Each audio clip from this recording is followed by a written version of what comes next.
Good morning and welcome to the WPI Sports and Recreation Center for the 2024 YMCA of New England Swimming Championships, hosted by the YMCA of Greater Nashua, brought to you in part by Slavinsky Camps and produced and live streamed by Abreu Media Productions. That's me. Alongside Avery Abreu this morning, I am Jeremy Abreu. We have a capacity crowd here at WPI, folks. Probably the biggest crowd I've ever seen in the building. Before we get going, we have a bunch of people who are already jumping into the live chat. Can you tell me if you can hear me okay? And if you can see the video? I know you can see the screen. Right now we have the apparel link up. So if you want any of that fancy apparel, just scan that QR code. You can order through March 19th. So I believe is that tomorrow? No, Tuesday. That is Tuesday. So that's when you can order through. Again, if you can hear me, please somebody jump into the live chat and say, hey, Jeremy, we can hear you. All right. Rajiv Janjaman, thank you so much. Appreciate it.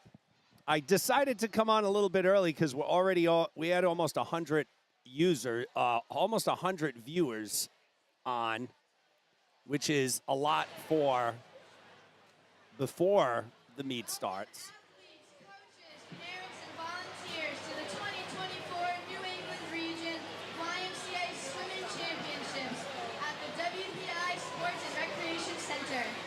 On behalf of your host team, the YMCA of Greater Nashua, we hope you're all as excited as we are and are looking forward to a great session of swimming. So let's get started.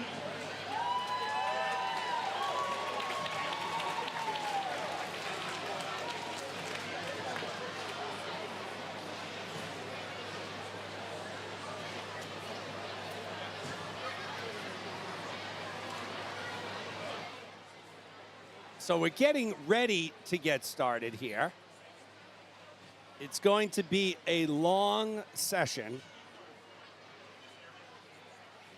Just a reminder to spectators, please do not stand at the railing during races. And there will be no photography. If there is a sign that says no pictures, please do not take pictures. Thank you.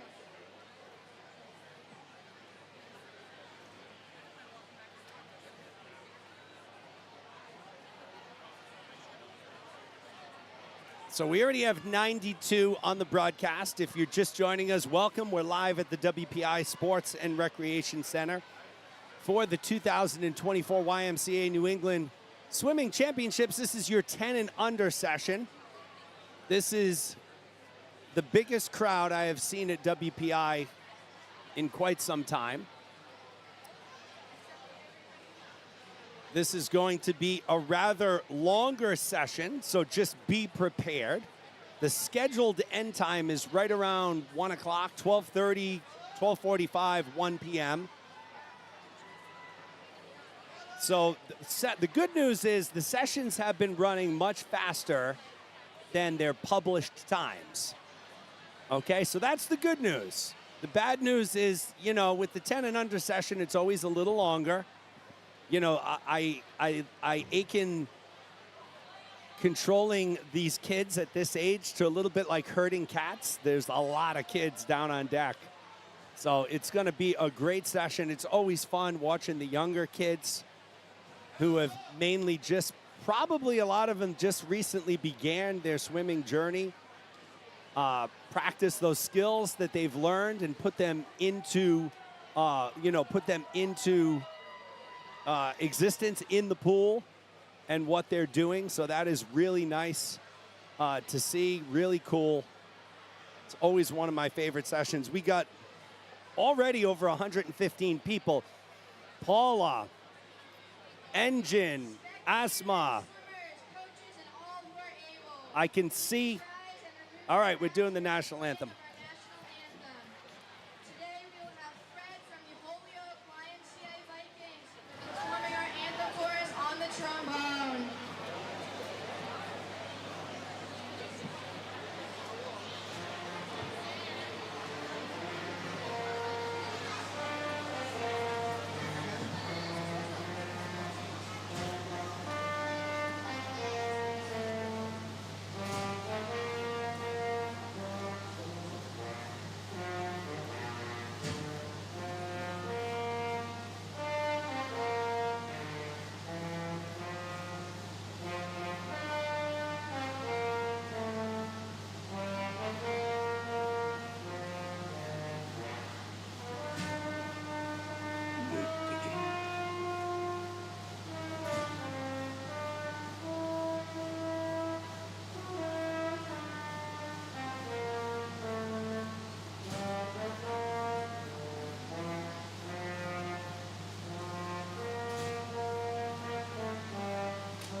right, that was Fred on the trombone. I've never heard a national anthem on the trombone before. Great job by Fred down there. So now is the traditional YMCA song. So folks, I can't really broadcast a lot of the music. It's going to come in over the background. But believe it or not, even though this is a YMCA meet, this song is a copyrighted song. So if it picks it up in the background, that's fine. But if I broadcast it, YouTube has these crazy algorithms and artificial intelligence which will give a copyright strike to the YMCA of Greater Nashua's YouTube page, and we certainly don't want that. So this morning when we start off, a couple items of note. So there are 25s this morning. So the 25s, if you probably can't see it from this view, but we do have starting blocks set up on both sides of the pool this morning. So for the 25s, the swimmers will start on the right-hand side of the pool, and they'll swim from right to left, just for the 25. So we got blocks on both sides of the pool set up here. So that's one housekeeping note. We will stop for awards probably every few heats. Oh, actually, now I have the list. So basically, after every 3 events or 2 events, we'll be stopping to do awards. So we'll bring you all of that coverage of the awards down on deck. So that'll be pretty exciting. We already have a lot of people. Lisa. Yes, Lisa, that's right. I was going to get to that, Lisa. The lanes are numbered. Lane 1 is at the bottom of your screen. Lane 10 is at the top. So that is something that I always do get to. Lane 1 at the bottom of your screen. Lane 10 is at the top where the bulkhead is. We'll be using all 10 lanes today. So hopefully that answers your question. Lisa, we have a lot of people. Saw Gaming, go Anju. Lamua, go Gabby and Rhea from OCY Narwhal. All the best. Rhea, go Ella, go Rhea, go Kaylin. I'm loving it, folks. We already have 150 people on, and we haven't even started. There's a full view of the pool here for you. The kids are rocking out to the YMCA song. A lot of good spirit. One of the best, I do a lot of meets around New England and the Northeast. High school, college conference championships, USA Swimming, YMCA. I have to say, and I'm not just saying this, the YMCA is one of my favorite meets to do. It's just all about fun. There's so much team spirit. All of these swimmers are always being good teammates and cheering their fellow swimmers on, whether they're on their team or not. So it's really awesome. It should be a really exciting session here this morning. Kids are rocking out to the YMCA song, as you can see right here. Now listen, our high water mark for viewers, the 11 and 12 session yesterday morning had 211 on at once. It's already been viewed over 1,000 times, but we need to get over 210 people or 11 people on this morning. We're already at 160. So my ask of you is to please send that link out for the YMCA of Greater Nashua's YouTube page. Get that out to as many friends, family, aunts, uncles, cousins, sisters, brothers, grandmas, grandpas, teachers, you name it, as possible. These are the best 10 and under swimmers in New England, in the YMCA organization. They deserve every single eyeball that they can get on them here this weekend. So get that link out. I want to see 300 or more. And I think we get a good chance for that because we're already at 170. I am fired up. If this is the first time you're joining one of my broadcasts, we keep it probably 75% swim. Every once in a while, we'll get off on a little tangent. We'll do some fun facts of YMCAs. We talk about current events. We might mix in a local sports take, professional. We do everything. If you have any questions, jump into the live chat. Tell me who you are, who you're rooting for. I mean, right off the bat here, I'd love to know, where is our furthest viewer today? For the 11 and 12 session yesterday, we had viewers from Belgium and Paris. So let's see if we can beat that today. And we had states everywhere in between. Foxtrot says, let's go Seals. So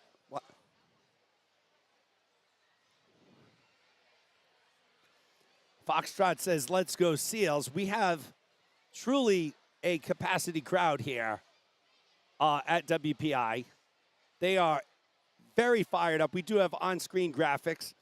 I wonder how many times I'm going to have to fix our graphics, our lanes, because our cameras are kind of unprotected out in the open.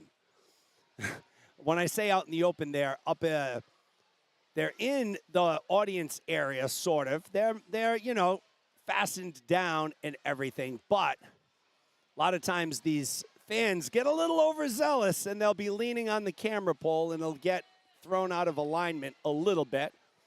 So we're going to do our best to make sure that that doesn't happen a ton. And you can see the shake of the camera. And again, I don't think we're going to be able to avoid that, folks, just because of the amount of people that we have in here. Oh, let's see. Frank Fusco, go Julia. Lindsay, go Dolphins. Tammy, go Vikings. Elizabeth, go Sloan, go Hurricanes. Susan Kalmeyer, Appa, and Grandma Sue, go Robin. All right, we already have 200 folks. John Caswell, Port Charlotte, Florida.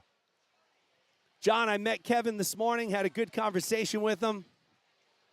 John Caswell, folks, was a superstar swimmer, ladies and gentlemen, back in the day for not for East Providence High School, but went to East Providence High School up here or down there in Rhode Island. He's now swim coach down in the Florida area, Port Charlotte. So big shout out to John and everyone else here. John's got 2 nephews swimming here this morning. Thomas is 8. Matthew is 6. So we'll be looking out for them for the Kent County YMCA team. I think we are just about ready to rock here. Again, I'm alongside my 12-year-old daughter, Avery Abreu. She's a swimmer as well. She does all the production for me, all the camera switching, graphics, all that good stuff. And there's the whistle, so we're ready to rock here. Our first event will be event 45. It's the girls 8 and under 100-yard medley relay. So each of these swimmers will swim a 25 of each of the 4 strokes. We'll start out with backstroke, head over to breast, go to fly, and then finish it up with freestyle. We are off and running at the YMCA Championships here at the WPI Sports and Recreation Center. Hale in lane 3, Twin Cities in 4, the Torpedoes in 5, New Bedford in 6, the Tritons in 7, and the Seals are in, nope, the Seals aren't in lane 8 because there is no one in lane 8. They were scratched.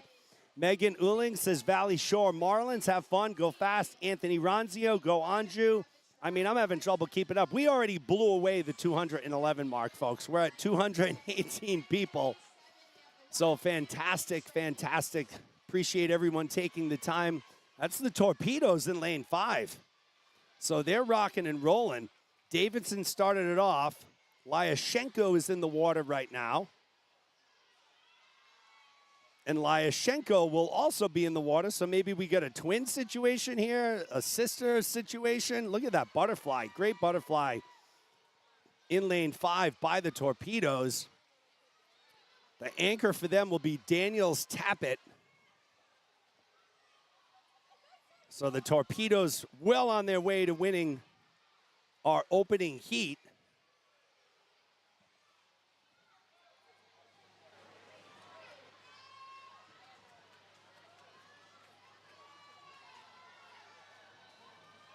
Torpedoes will finish up in lane 5. Now, here's another thing, folks. A lot of times with these young swimmers, we do have on-screen graphics, right? So as soon as the swimmers touch the touchpad, it registers and you know, it shows on the scoreboard, it shows on the screen. A lot of times with the 10 and under group, there are a lot of what we call soft touches, which means they touch the wall or the touchpad, but they don't touch it hard enough for it to register. So just keeping you aware of that. Sometimes you'll see a swimmer finish and nothing will show up on their lane. And then the second swim will finish and it'll say they came in first. Well, no, they didn't come in first. That's why we have backup timers down at each of the lanes, making sure to catch all of the times. So just making you aware of that. Again, lane 1 at the bottom of your screen, lane 10 at the top, as you can see, with the lane overlays here. Patsy Heron, go Julia from Mimi in Nashville, Tennessee. All right, good old Nashville. Go Lily from the Tsunami. We're at 235 people, folks. We can get this. We can get over 300. Let's keep that link spreading out to everybody. Westport Weston Family YMCA leading the way. That was Sullivan. Button in the water for them right now. They're in lane 5, going from right to left with the white cap.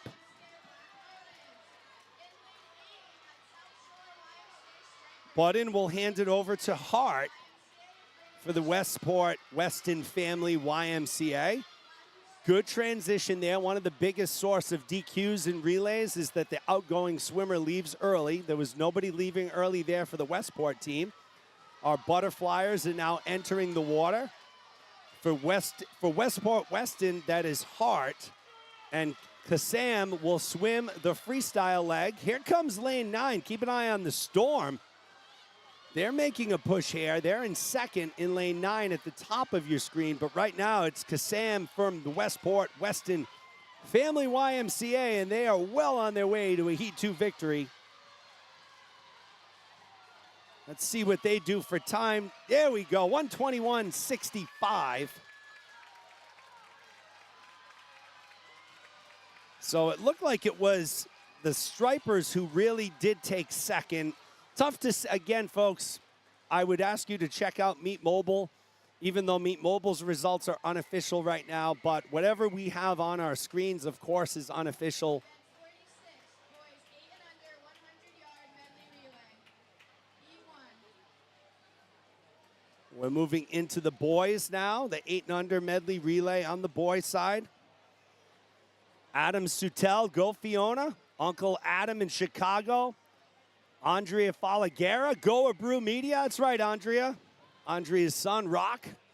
Multiple event winner yesterday in the 13-14 session. 2 IM, 1 breast. Always the true gentleman. The Rock man came up and said hi to me, shook my hand as always. So best of luck to Rock. I know he's swimming later this afternoon in the open 200 session. And we're ready to rock. 8 and under, 100-yard medley relay. McCall, Black Marlins in lane 3. Gleason Family Y in 4. Kent County in 5. YMCA of Nashua in 6. Bayside in 7. Keep an eye on those Caswell brothers in lane 5 from the Kent County YMCA. We'll see you right now.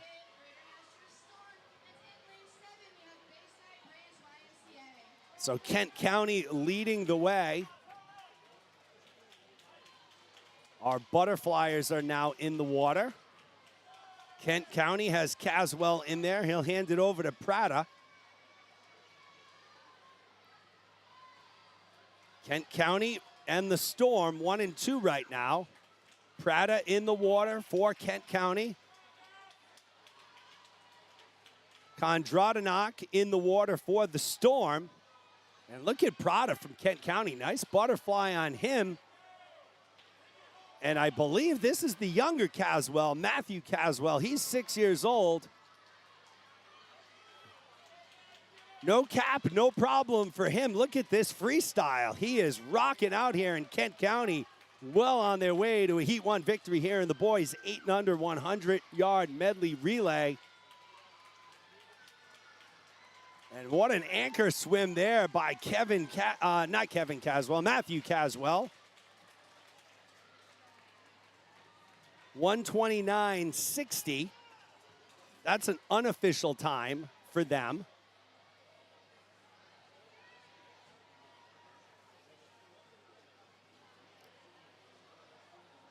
The Storm had a good finish. Gleason Family Y. That was the only 8 and under medley relay. You got to push that back. Yeah. So we got a big, big crowd here at WPI, but we got to keep the barriers where we keep them because of my equipment. People don't like that sometimes. 237 folks on the live stream. Our next event is going to be event 47. It's the girls 9 and 10 200 medley relay. Wow. I have never not been able to keep up with the messages, but there are so many messages. Go Ella, go Fiona from Aunt Lizzie and Uncle Seth in Jersey City. Richard Setner says go Jacob Tillman from Nana and Richard Setner in Scottsdale, Arizona. Go Molly, Love Graham, and Bumpa in South Carolina. So we got people everywhere. We're up to 250.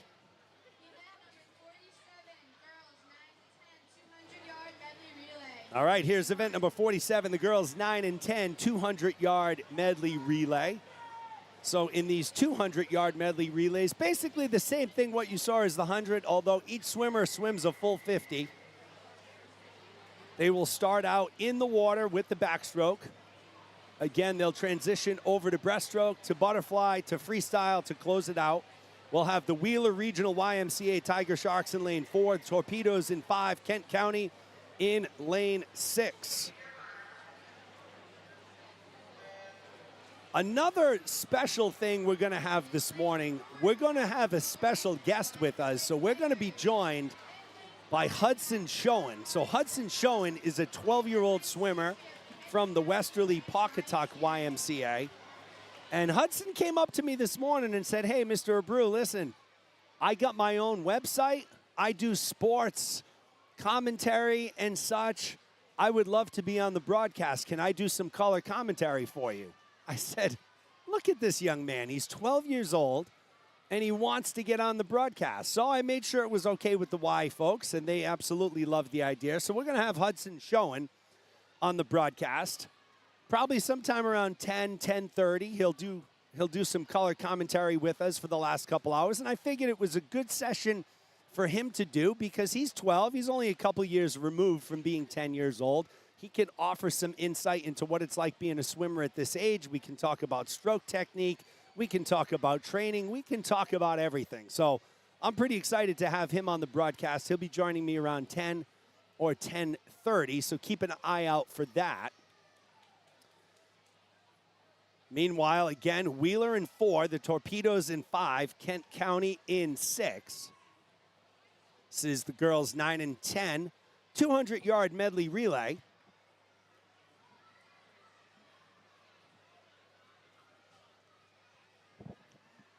For those of you familiar with WPI, they have opened the robot pit up as an overflow for the crowd to watch the meet. The robot pit is adjacent to the pool.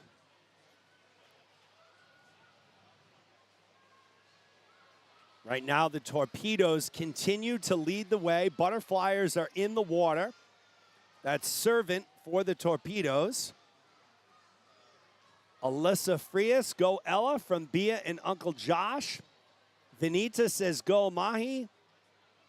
Ergen says go Dai. We got a lot of people on the broadcast, folks. 260 of you. We appreciate it. Let's get over that 300 mark. Torpedoes will send their final swimmer, their anchor, Reagan, in the water. In lane 5. I don't know if any of you are college basketball fans. I'm sure you are, but if you are, both on the men's and women's side, championship week, there's not a better week to watch college basketball. Well, I mean, when the NCAA tournament starts, of course, but a close second, championship week. Little upset down in the ACC country last night. The Wolfpack take down the Tar Heels to win the ACC. That was a great game.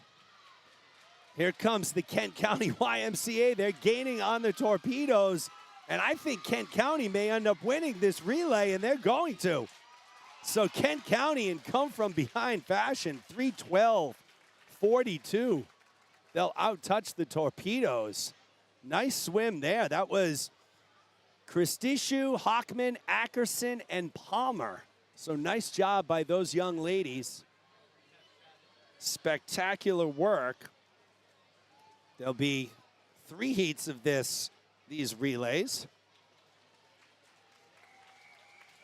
So again, if you see a swimmer or a team and they touch the wall and nothing shows, it's because they had a soft touch at the wall.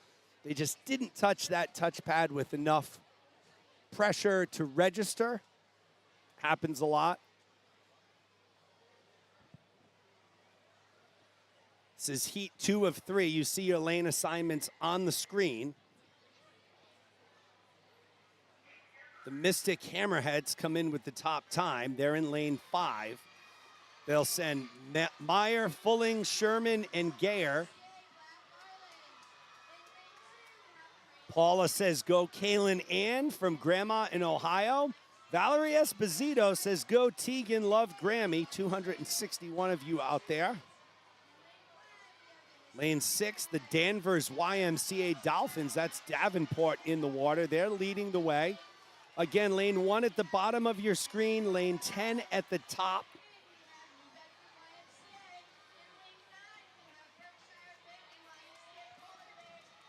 And it looks like it's Danvers who is going to put their second swimmer in the water first. So the Danvers Dolphins leading the way. YMCA of Central Mass in lane 4 is second. And the Hammerheads from Mystic in lane 5 are third.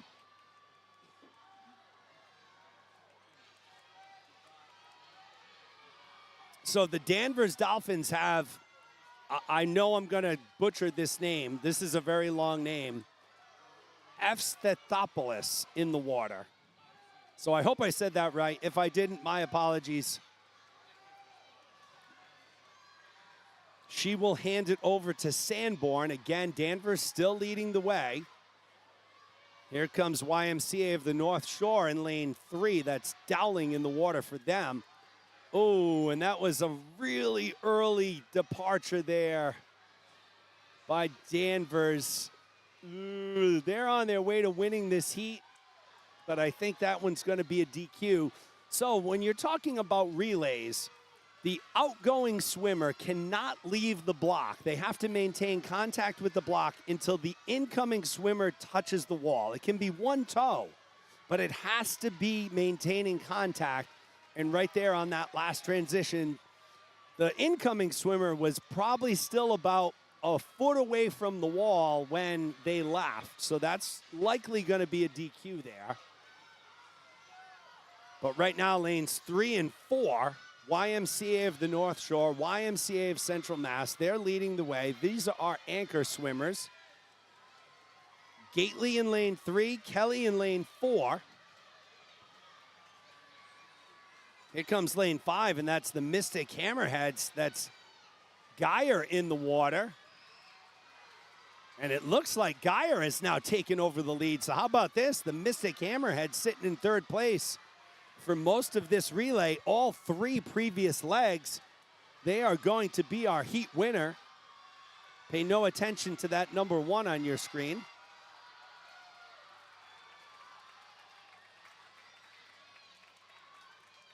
So it was the Mystic Hammerheads. Again, folks, the graphics and what's shown on the scoreboard in the building, it's always tough with the relays because also what happens when the swimmers climb out of the pool, after they swim, they trigger the touch pads and there's chaos. But I can tell you that it was the Mystic Hammerheads. They did win that heat. As far as who came in second, third, and fourth, we're going to have to go to the final results after the meet for that. So we're going to move on to heat 3. Hockomock Area YMCA comes in as the top seed, 233.49. They'll send Merritt, Gunther, Major, and Solomon. Westerly Pawcatuck in 1, Bayside in 2, Wheeler Regional in 3, McCall Field in 4, Hockomock in 5, Holyoke in 6, Kent County in 7, Bluefins in 8, Storm in 9, and the Tsunami in lane 10.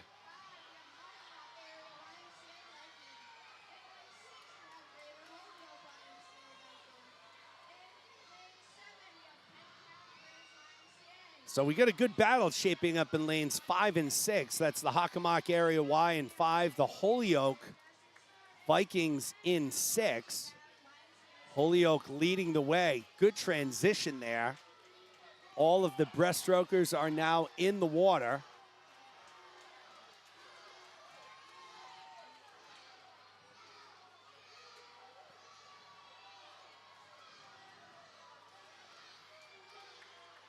Holyoke continues to lead in lane 6. That's Humber.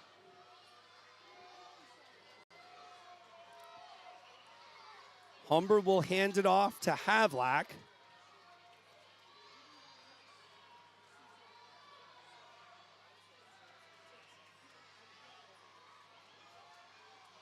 Havlick in the water for the Holyoke Vikings. They have a pretty sizable lead here on Hockomock.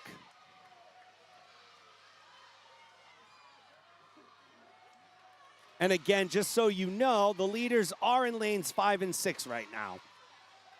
So lane 6 is our leader going from right to left. Lane 5 is in second place. Holyoke in 6, Hockomock in 5, and Hockomock is really making a move here with Major. I think they're going to be in the lead heading into the freestyle, and they will. That's going to be Solomon. Let's see if Solomon can bring it home for the Lightning with an 0.8 of a second lead over the Vikings. Vikings send Langevin out there for their anchor. 25 yards to go.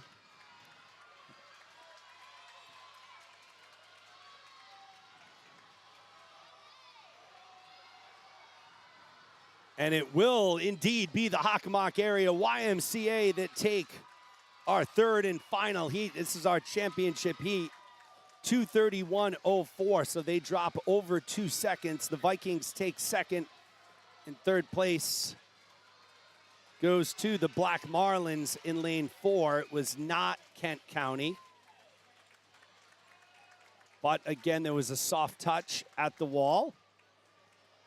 They'll sort all that out when we get to awards, and we'll move on to event 48. It's the boys 9 and 10, 200-yard medley relay, 283 people. So, folks, we're fastly closing in on where we need to be, and we need to be over 300, and we're slowly getting there. Lane 4 will be the Tritons here. Lane 5, the Dolphins from Westerly Pawcatuck. And in lane 6 will be the Black Marlins from McCall Field. Satish Mehta says, good luck, Mahi. Mahi's got a big cheering section here. We're getting ready. It looks like we're missing the McCall Field Black Marlins in lane 6. We're waiting for them.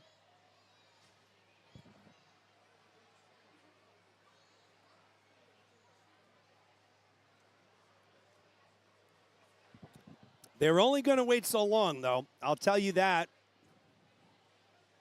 We're going. We're ready to rock. They're not waiting any longer. So it will be the Tritons in 4, the Dolphins in 5.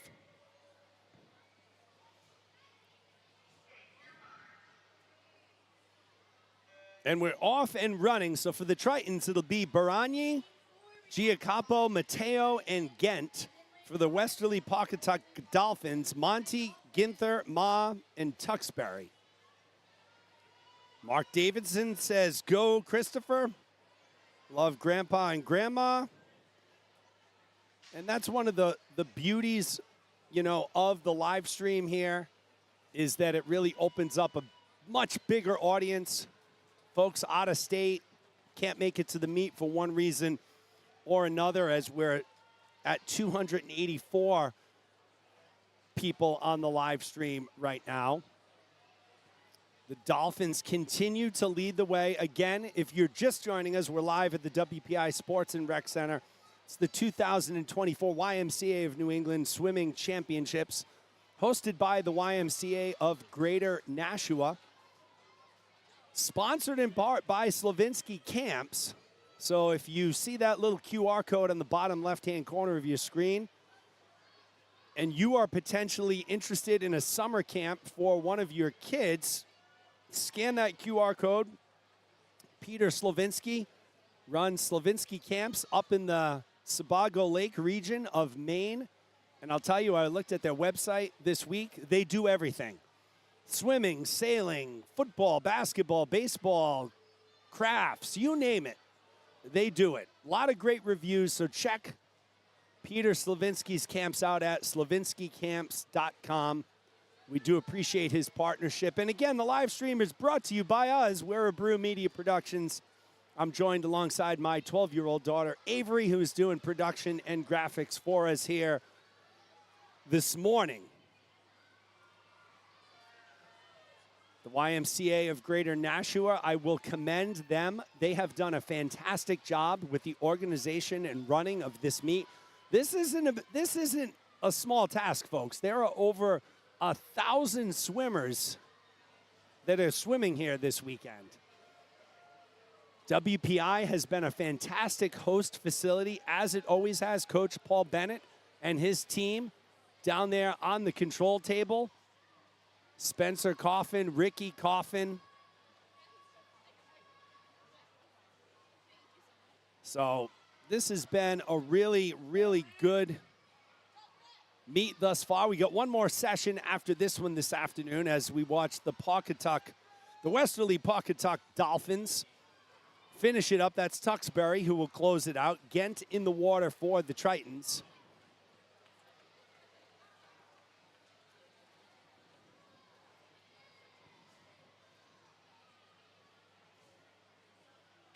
So they will finish up. Again, there was a soft touch at the wall. There we go. It just triggered now when they put their foot up. 3:04.83. They were a little quicker than that. The Tritons will finish up here as well. That was Ghent. And it's such a great thing to be seeing a meet like this with the number of swimmers. Again, this is a championship meet, so there were qualifying times that needed to be achieved in order to swim in this meet. It's not just an open invitational to anybody who wants to show up. So these are all kids who have met a qualifying time standard in order to get entry and to swim in this meet. So that's a testament to all of the good coaching that all of these kids are receiving. You see your lane assignments there. Lane 10 is open. Top seed here is the Hockomock YMCA. They'll send Hopewell, Tong, Shea, and Balloonos.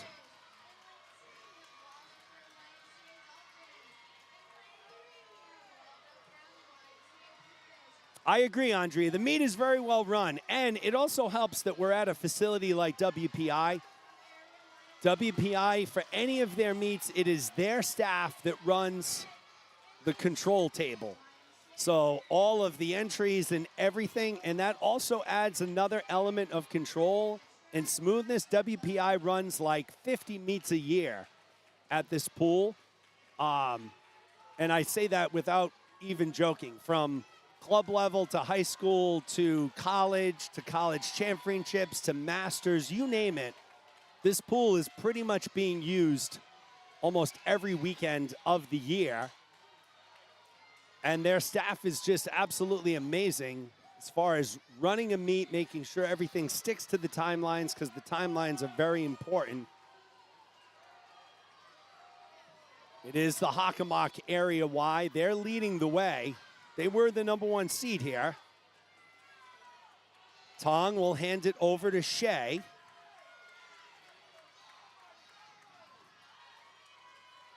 After this event, we will switch over to the 25 butterfly, which will start on the right-hand side of the pool. And again, we don't really have right-hand 25s in our setup typically that we see, so we're going to make sure, we're going to hope that our graphics are going to cooperate with us here. And the anchor in the water for Hockomock Area, that's Balloonos in lane 5. Hockomock Area Y well on their way. Eileen Reese says, good luck, Ben. Love Momo. All right, we got a lot of folks on here. 280, let's get over that 300 mark, folks. If you haven't already forwarded the link to the YMCA of Greater Nashua YouTube page, do that. We need a few more people on here to break that 300 mark. Hockomock takes it in 2:25.55. That's a good one, Andrea, yes. Although the parking garage is pretty full today. The Storm takes second, Kent County takes third, so 1, 2, and 3 Lightning Storm, Kent County.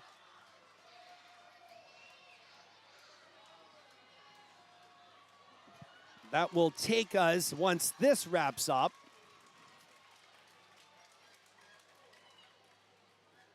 we'll go down to the other end for the 25s. We'll wait for those final results. Results should be populating shortly. Perhaps. There they are. And then 49 girls 8 and under 25-yard butterfly. Okay, that doesn't look right.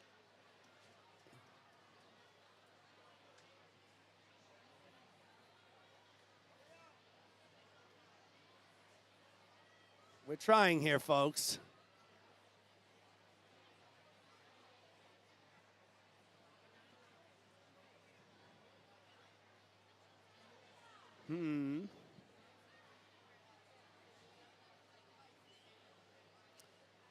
Again, there is your start list.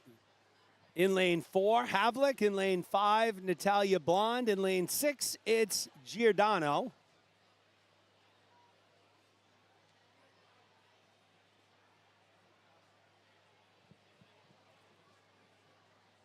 So we're going to be waiting here for a second.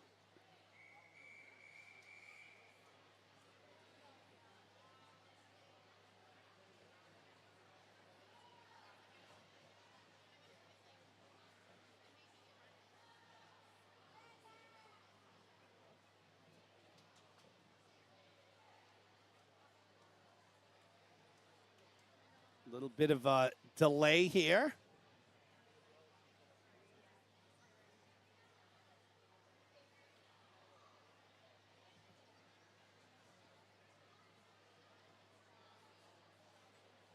That is your start list.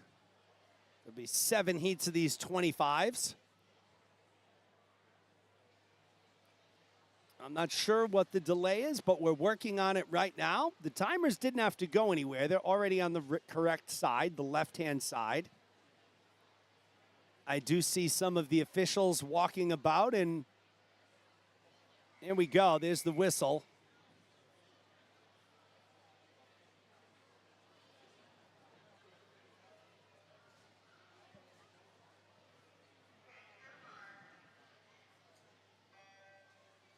We're off and running. Havlik in 4, Blonde in 5, Giordano in lane 6.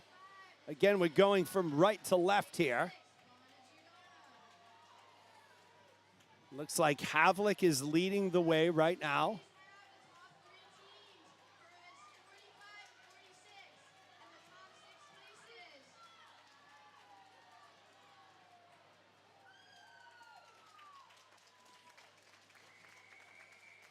So it was Blonde.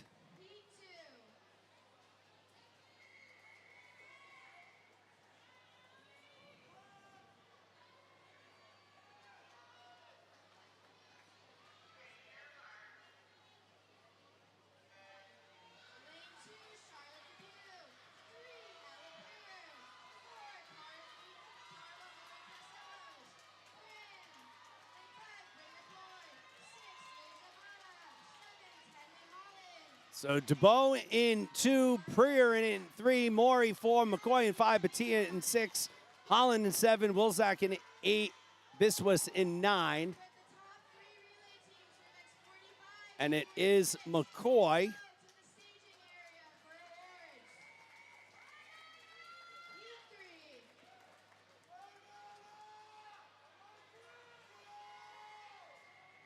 We're working on some things, folks, here. We're working.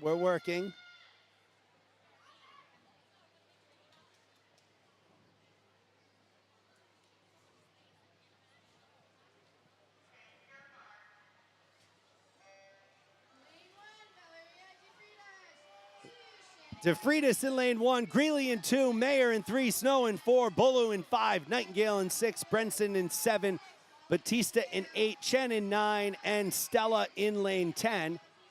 Looks like it's lane 7 that's going to be Silvana Brenson leading the way.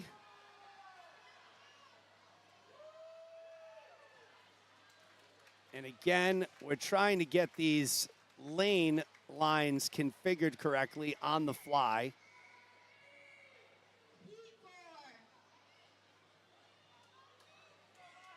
Peter asks, why over 300? No reason. There's no sponsorship or anything like that based on numbers. 300 is just a good number. We were at 211 yesterday.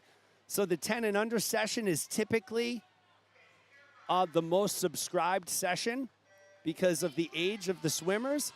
Srivastava in 1, Heath in 2, Starkey in 3, Sheik in 4, Hodgson in 5, Chillicurry in 6, Kasim in 7, Stryker in 8, Barton in 9, Hesketh in 10. So yeah, no, there's no, and we didn't promise any numbers to any sponsors. That's not how it works here. And Chillicurry takes first, Kasim second, Starkey third.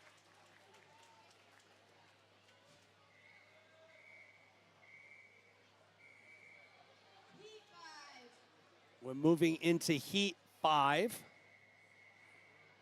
There is your start list. Penza in 1, Cardos in 2, Jared in 3, Matos in 4, White in 5, Lyashenko in 6, Asakanen in 7, Roach in 8, Terry in 9, Garcia in 10. They are off and running.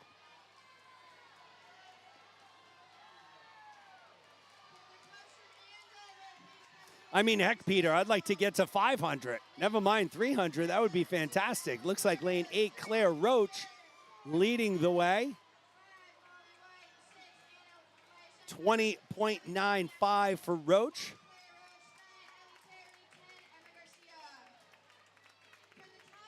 Lyashenko takes second. Penza takes third. Now moving into Heat 6. We'll follow this up. There's 3 heats on the boys' side.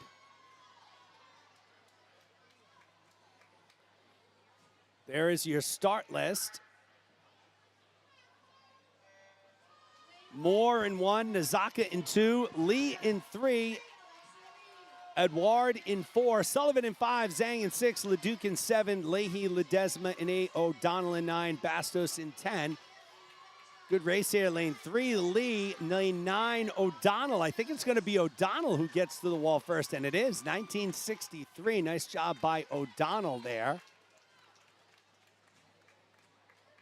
Nazaka takes second, Zhang takes third.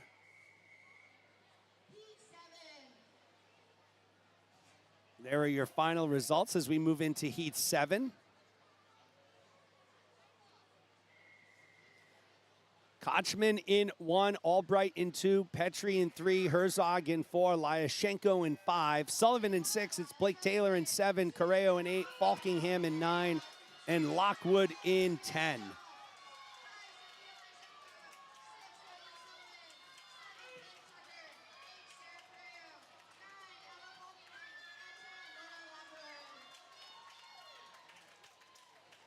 Correo in 1, Tucker in 2, Petrie in 3. So that was our final heat, and it looks like Correo will be our champ in the girls 8 and under 25 fly as we head over to the boys' side.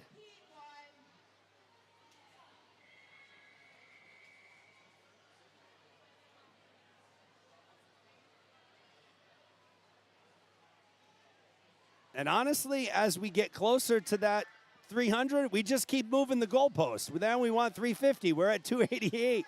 Let's get up to 350, folks. Penumatsa in lane 4, Tillman in 5, Mann in 6, Mulcahy in 7, and really it's about getting the most eyeballs on these kids. They deserve it. Best 10 and under swimmers in the YMCA system here in New England. We do have a swimmer in lane 1 that isn't on the heat sheet, so I don't know who that is. But they did go a 23:07, so nice job by them. Tillman second, Mann third. As we move into heat number 2. Crossan in 1, Grossline in 2, Cook Ennis in 3, Redu in 4, Prada in 5, Jennings in 6, Redeker in 7, Carr in 8, Ryder in 9, and Farhan in 10. This is heat 2 of 3.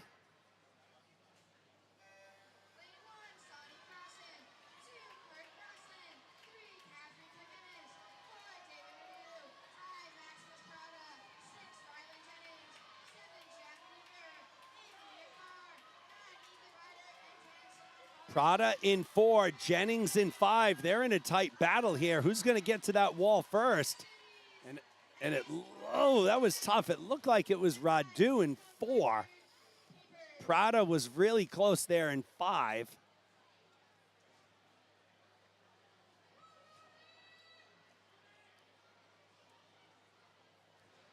And we'll move on to our final heat. Caswell in 1, Davidson in 2, Mustafa in 3, Hayden in 4, Kondratanak in 5, Sochi in 6, Reese in 7, Foy in 8, Gomes in 9, and Prier in 10.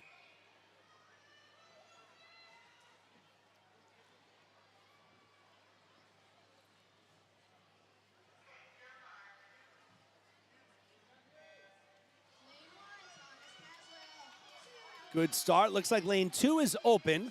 Again, this is the boys 8 and under, 25 fly. It's the final heat.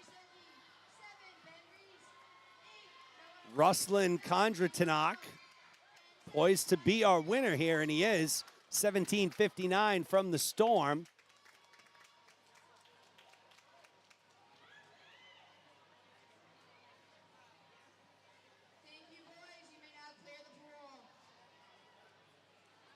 So we'll clear the pool.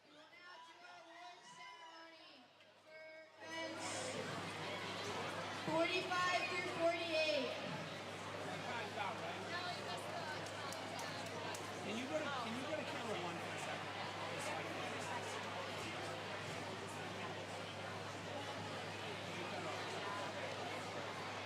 Sam 1.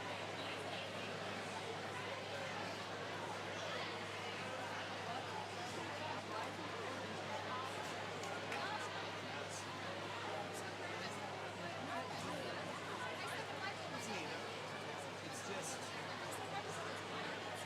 well, it's not me. I mean, I'm not.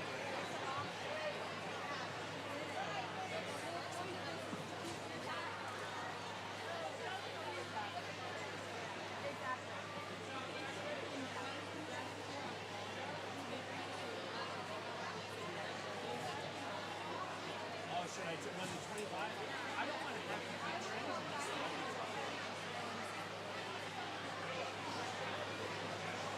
All right, go back to the equals.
South Shore YMCA Stripers A relay.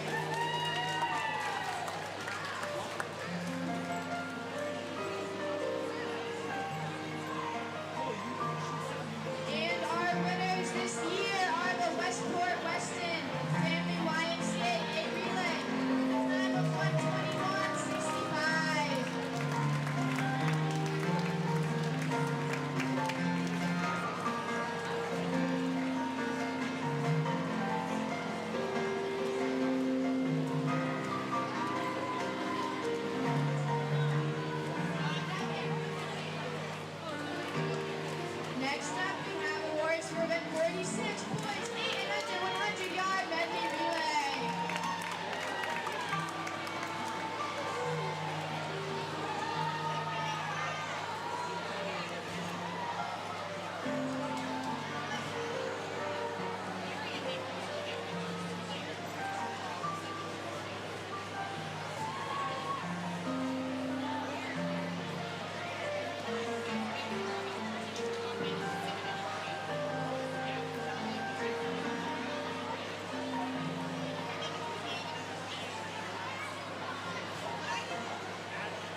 Always great to see the excitement of these swimmers as they're on the podium, getting their medals for all their hard work and their performance.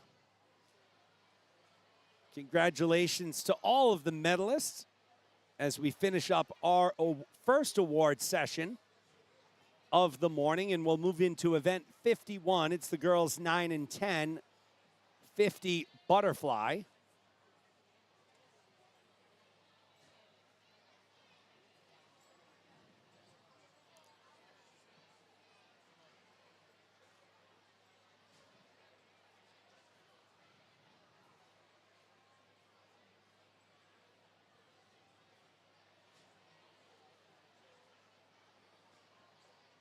Having some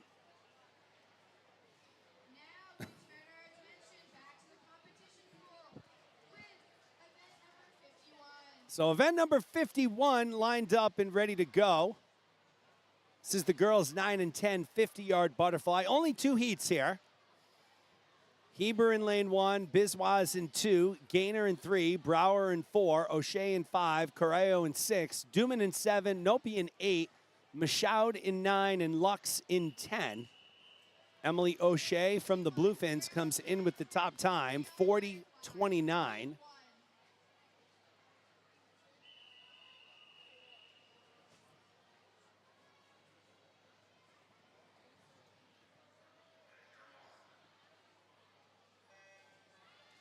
We're off and running on Heat 1. Girls 9 and 10 50-yard butterfly.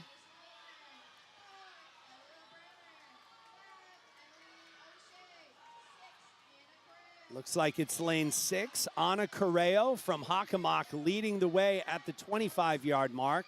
She's right there with Allie Duman from the Northwest Y. Here comes Biswas and Gaynor in lanes 2 and 3. So this is anyone's race here. It looks like Biswas is now starting to make her move. Who's going to get to that wall first? And it's going to be Biswas. 40:34. Correo second, Duman third.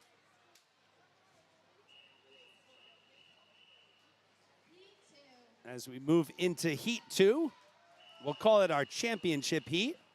Juliana Ritchie comes in the top seed, 33:41 from Holyoke. She's in 5.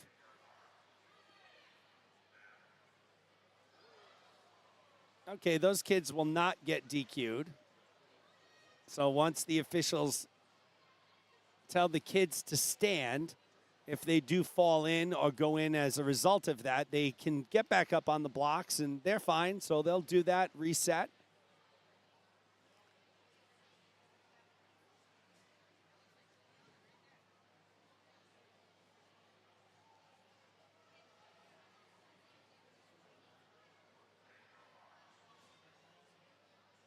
All right, now we're off and running here. Heat 2, our championship heat. Juliana Ritchie, our top seed in lane 5.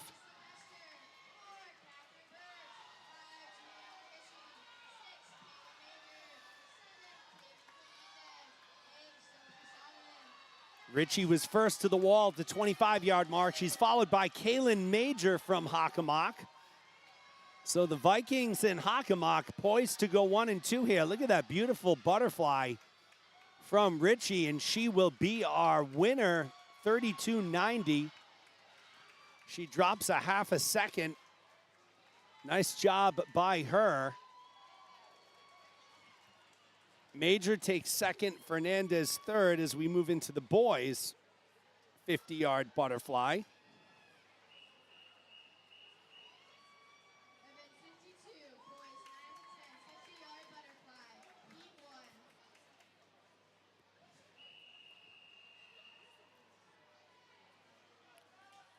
Sid Ravanen in 4, Hall in 5, McLeod in 6, Lewis in 7.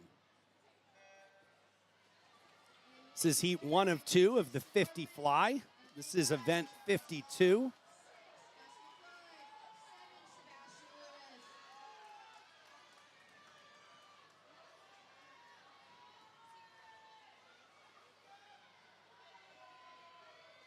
And it was Gus McLeod to the wall first.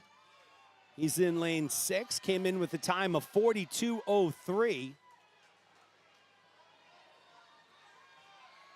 And McLeod well on his way to a Heat 1 victory here.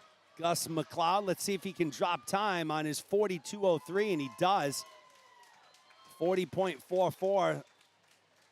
Sid Arvinen comes in second, Lewis third.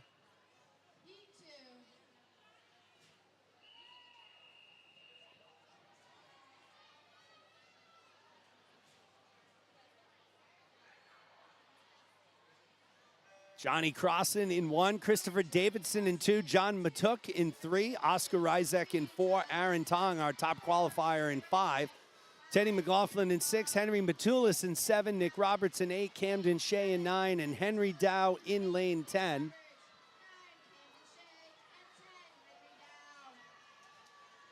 Very good underwaters there by Aaron Tong. So Tong came in the #1 seed. We can see why. Let's see if he can go sub 30. And he does, 29:44. So Tong drops a full second. McLaughlin takes second. Rychek takes third. As we move into event 53, it's going to be the girls 9 and 10 100-yard breaststroke. There will be 2 heats. What a swim by Tong. The only one to come in under 30.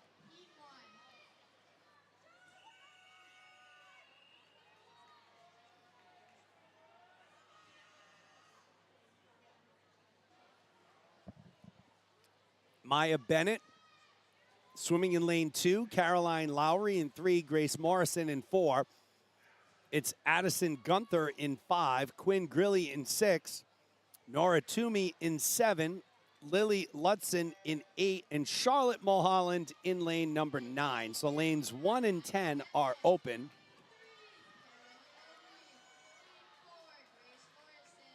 We may actually have an open lane 5 as well. We do. So lanes 1, 5, and 10 are open. Pretty tight in the beginning. Lanes 1, 2, 3, 6, 7, and 8. All really close at the 25-yard mark. Perhaps Grace Morrison could be amongst the leaders. Or it could be Lily Lutzen in lane 8. And it will be Lutzen at the halfway mark. So Lily Lutzen in lane 8 leads the way along with Nora Toomey.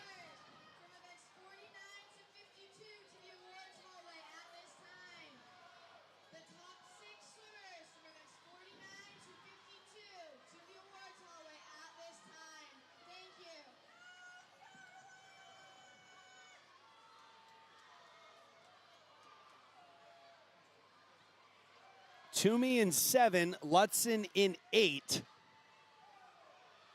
And now Nora Toomey has taken over the lead from the Tritons. She came in with a 1:46.01. She's going to drop some serious time here, folks. Nora Toomey finishes up in a 1:39.869. What a swim. Nice job by Toomey.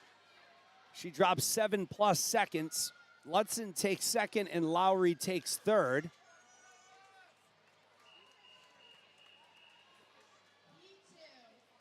As we move into Heat 2, and our top overall seed is Penny Lynn in lane 5 from Bayside. Alexa Citarella in 1, Annabelle Redden in 2, Lila Gilbreth in 3, Cassidy Dowling in 4, Penny Lynn in 5, Willow Schoen in 6, Mia Nightingale in 7, Emily Havlick in 8, Emma Donlin in 9, and Narayani Govindarajaran in lane 10.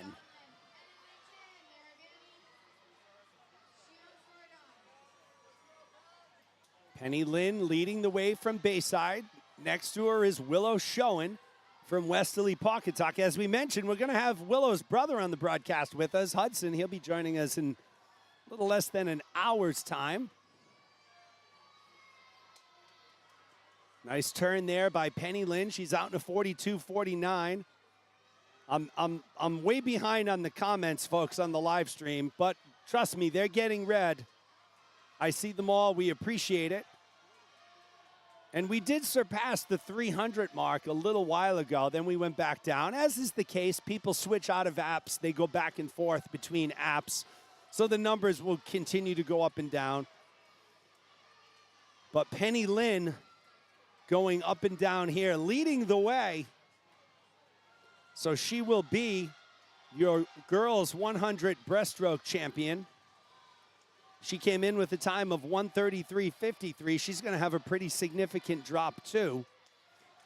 1:28.74.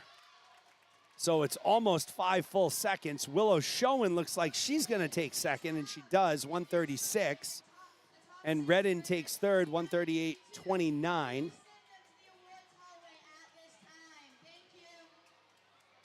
We're going to move into the boys 9 and 10 100-yard breaststroke. There will be 2 heats as well.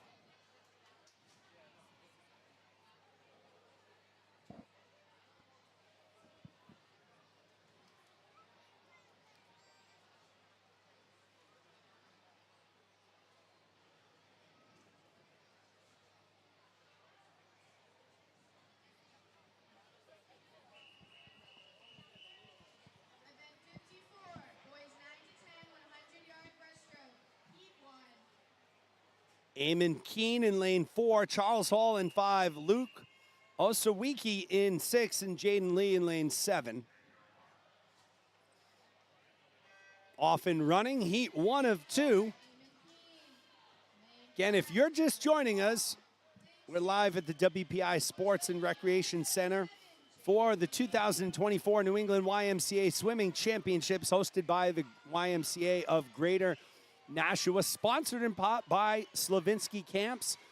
Take a QR code scan of that in the bottom left-hand corner of your screen. Learn more about Peter Slavinsky's camps in the Sebago Lake region of Maine. And of course, this live stream is brought to you by Abreu Media Productions alongside Avery Abreu. I am Jeremy Abreu, bringing you all the action. This is the 10 and under session. We're in event number 54, heat 1 of 2. This is the boys 9 and 10 100-yard breaststroke.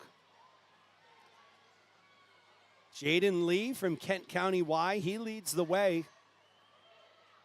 And it's always great to watch these young kids as their strokes continue to get refined. Jaden Lee, good little breaststroke there in lane 7. So he's got a little over 25 to go before he can call himself the heat winner.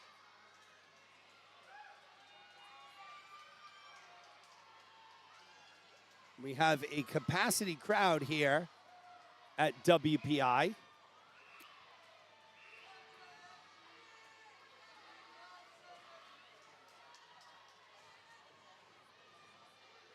And it will be indeed Jaden Lee who gets to the wall first from the Kent County Y. 1:45.03, so he drops 5+ seconds. It was Eamon Keene who did touch second, and Hall would be third, despite what your results show you as we move on to heat 2. This is our championship heat. Benjamin Gonzalez in 1, Jack Cordes in 2, Daniel Yee in 3, Declan Kelly in 4, Ollie Reed in 5, Grady Ruan in 6, Ian Hamilton in 7, Alexei Vorobai in 8, Caden Gianetta in 9, and Declan Wilhelm in lane 10.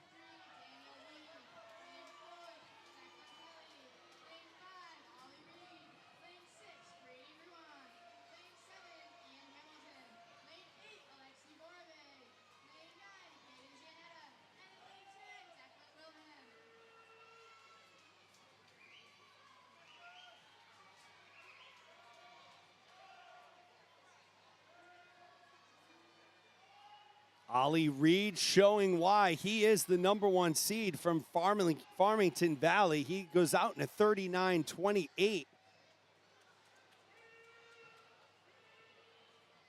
So nice job by Ollie Reed there. Grady Ruan not too far behind him from the South Shore. stripers, so he's right there as well. But right now, Ollie Reed came in as the #1 seed, 125.02. Continues to lead the way with less than 25 to go. He's followed by Grady Ruan. At the conclusion of this heat, we will go down to the deck again for awards.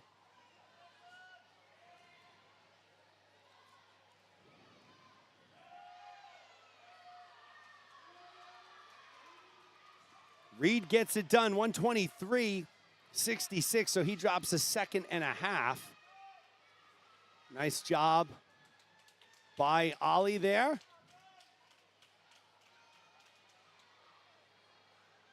Ruan takes second and Kelly takes third. So we'll get you those final results, then we'll go down to the deck for awards for events 49 through 52.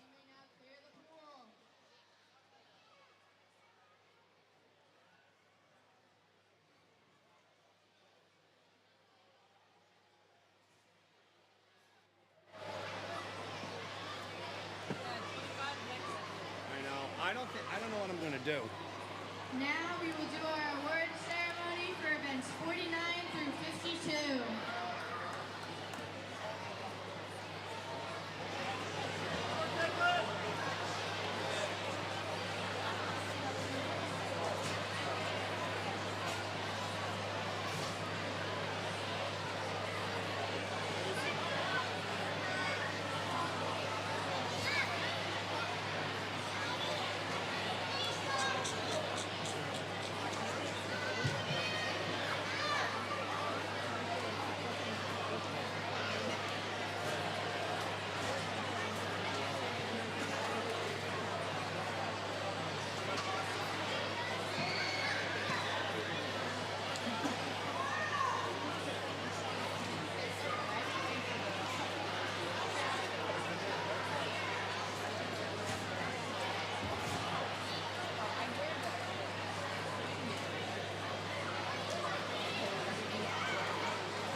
First, we have awards for event 49, girls 8 and under, 25-yard butterfly.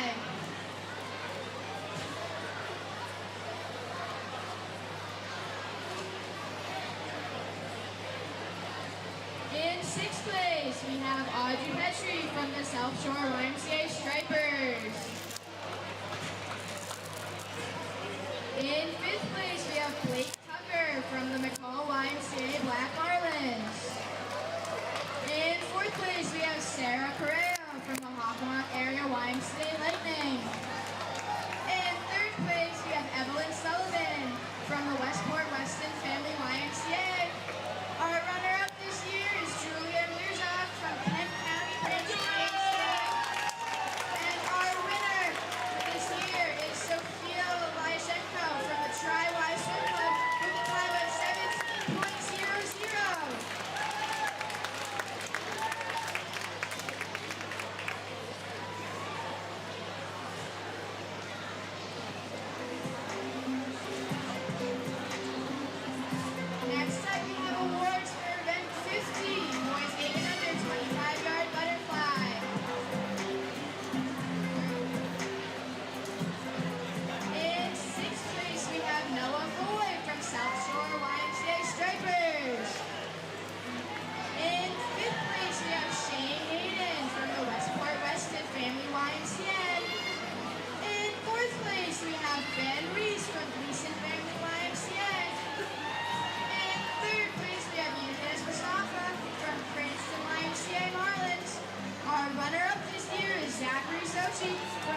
All right, so that's a wrap on awards through events 52. Thank you, swimmers. Now we turn our attention back to the competition pool with event number 55.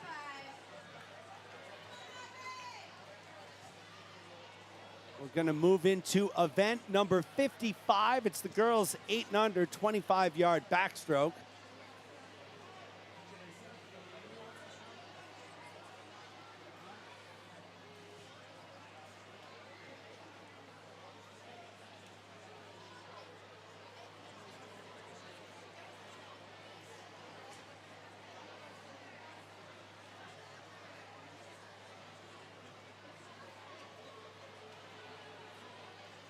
There will be 6 heats on the girls 8 and under 25-yard backstroke. Madison Bell in lane 4, Aubrey Lingel in lane 5, and Hannah Snow in lane 6.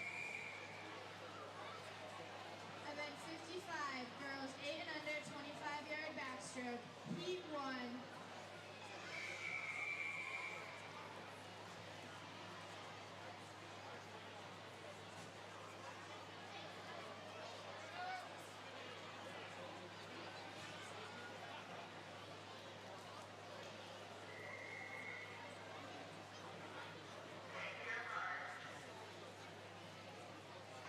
Off and running in heat number 1, Madison Bell in 4, Aubrey Lingel in 5, Hannah Snow in 6.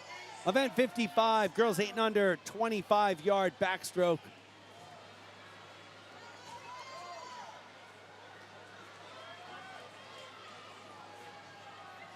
Looks like it's Aubrey Lingel right now in lane 5, and it will be Aubrey Lingel. So Lingel takes first, Snow second. Heat 2. Bell took third, so Lingel had a soft touch there at the wall, but she is your winner. There are your lane assignments for heat 2. Chillicurry in 1, Del Rio in 2, Engine in 3, Smith in 4, Batista in 5, Giordano in 6, Wilczak in 7, Watkins in 8, and Heath in 9. 4, Gabby Smith. 5, Batista. 6, Lana Giordano. 7, Cara Wilczak. 8, Ronnie Watkins. And 9. Looks like it could be lane 3 on Guyan. And it was on Guyan in lane 3. She wastes no time. She's done, and she's climbing out of the pool. She had a soft touch at the wall there, but it was Guyan.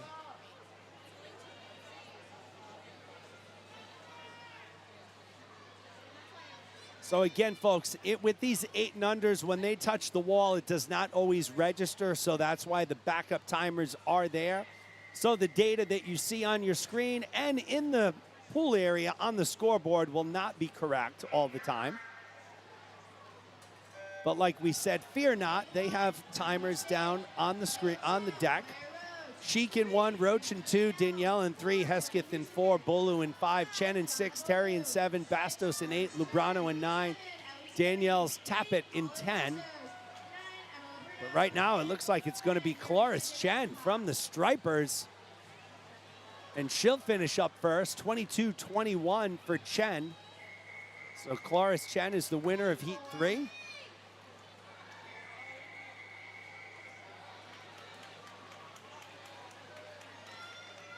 We'll move into heat number 4. There is the start list.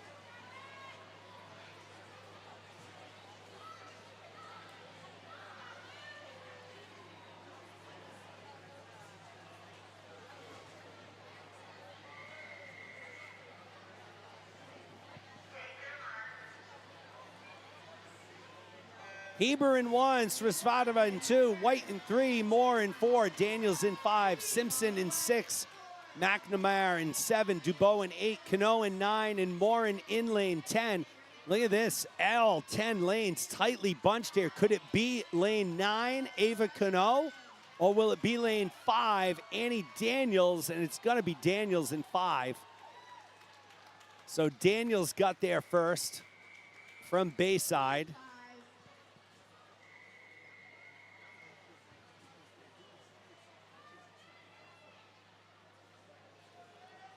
This is the lineup for Heat 5. Haberly in 1, Mukherjee in 2, Gately in 3, O'Donnell in 4, Matos in 5, Valley in 6, Leia Ledesma in 7, Hobbs in 8, Maury Castellanos in 9, Natalia Blonde in lane 10.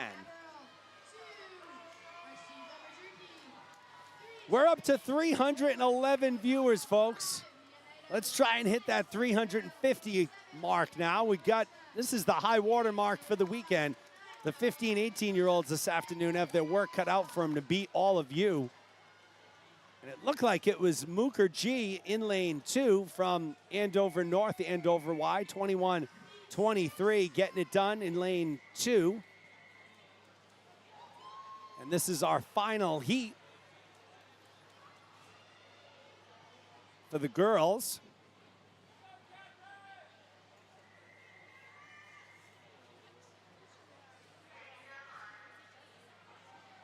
Cardos in 1, Budin in 2, Davidson in 3, Priester in 4, Penza in 5, Tucker in 6, Kassam in 7, Zhang in 8, Fury in 9, Herzog in 10. Just what you would expect out of a championship heat. Look at all these solid backstrokers here. I think it's going to be lane 4. That's Cora Priester. And it is 20.54. Priester takes it. Penza second. Tucker takes third. We'll move into the boys' 25-yard backstroke. There is the start list for our initial Heat 1.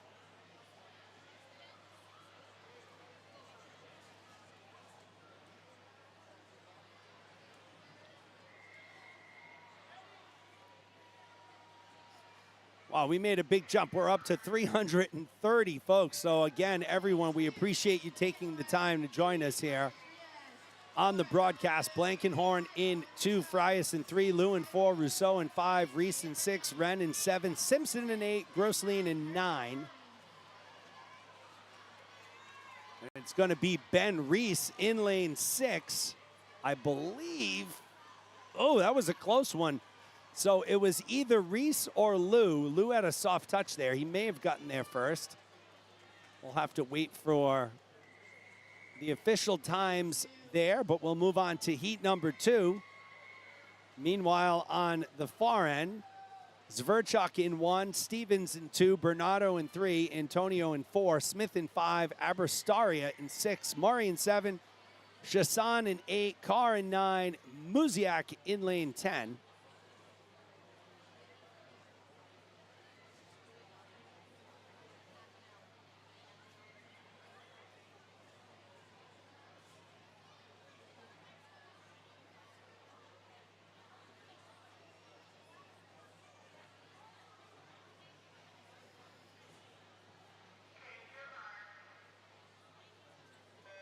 Off and running, heat number 2 of 3. The boys 8 and under, 25-yard backstroke. Laurie Penza, go Teddy. Teddy, of course, is Teddy Antonio in the water for Bayside. But right now it looks like it's Maseo Abrastaria from Indian Valley. And it is 20.68.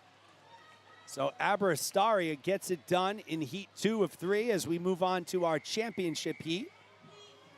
Before we take a break for awards. Actually, we won't. We'll go into the 50 backstroke before we do awards. There are your lane assignments. Leo Zhang comes in the top seed, 19.29. So one of only 2 swimmers to come in under 20. William Heath being the other.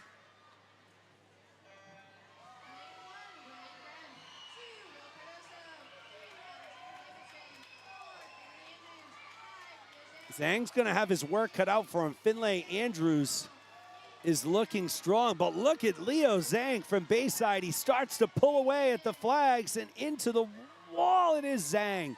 It shows Andrews. It was Zhang. He had a soft touch at the wall. So unofficially, Leo Zhang will be our backstroke winner for 25 yards.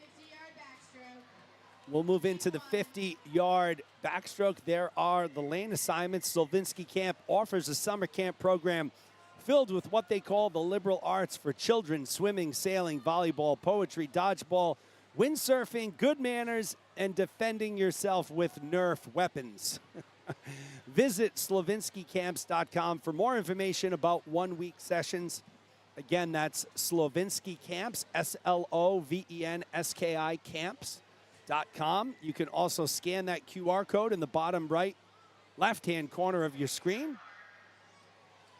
Slovinsky Camps are a sponsor of this live stream and these YMCA swimming championships, so we do appreciate Peter's sponsorship. Right now, Alana Bigger in lane 3 off to the fast start. She came in with a 42.52. There will be 3 heats of this girls 9 and 10 50 back. The crowd has subsided a little bit here at WPI, so we were standing room only, and we are still standing room only. And it looks like for Heat 1, it will be Alana Bigger. She had a soft touch at the wall.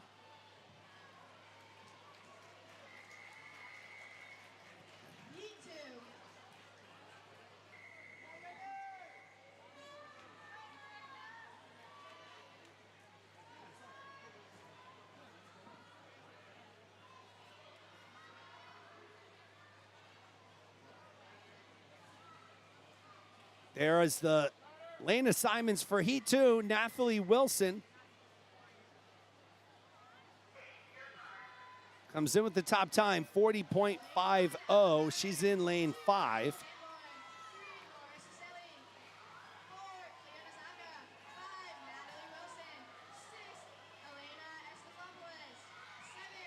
Good battle there in 5 and 6. Wilson and Efstathopoulos. And it was Efstathopoulos leading at the 25-yard mark. And what a nice backstroke there. Good shoulder rotation, keeps those hips up in the water. And it will be Elena Efstathopoulos in lane 6. Gaynor takes second, Nazaka third as we move into our championship heat, Heat 3. Of course, these are being run as timed finals. So the winner can come from any heat. However, the heats are swam from slowest to fastest. The last heat in every event is always the fastest 10 swimmers.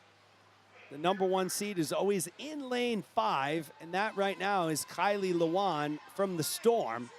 She comes in at 35.27.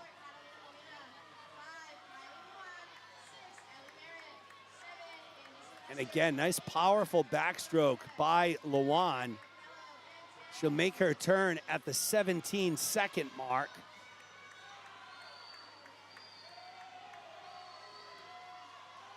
And Lewan well on her way to being our 50 back champion here. Looks like El Merritt will take second in lane 6. So Lewan takes first. 34.39. So she drops almost a full second.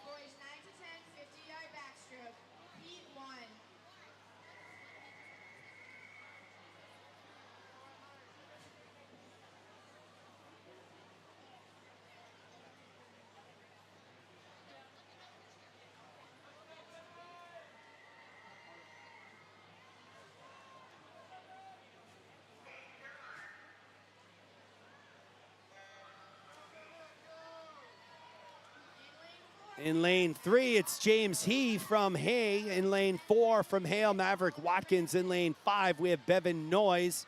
And in lane 6, it's Oliver Franson.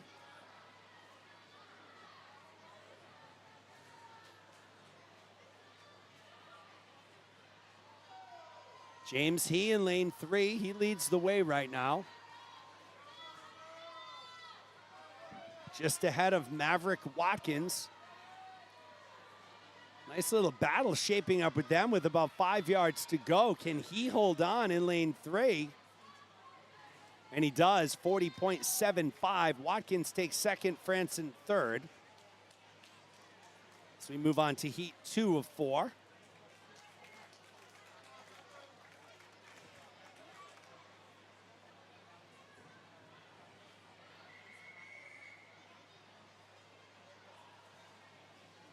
There are your lane assignments. Fantozzi in 1, Mayotte in 2, Asante in 3, Taka in 4, Barty in 5, Brown in 6, Dow in 7, Ma in 8, and Schoberth Wickoff in 9. Lane 10 is open.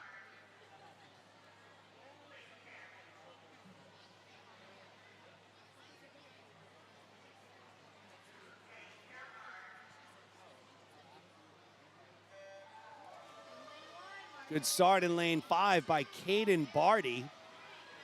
He comes in with the top time, 42.25 for heat 2. Pretty tightly bunched field as we head into the 25-yard turn. Looks like it's lane 8, Connor Ma from the top of your screen leading the way. Here comes lane 6, that's Trevor Brown. With about 10 yards to go. Almost anyone's race, but Sebastian Tack now emerges the leader, and it will be Tack, 40.52. Brown takes second, Asante third as we move into heat 3.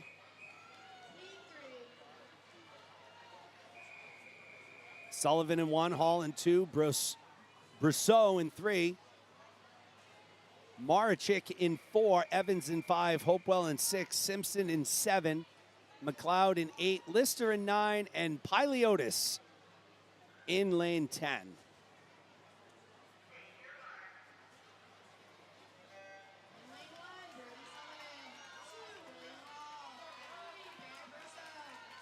Good starts all the way around. Miles Evans comes in with our top time, 40.38.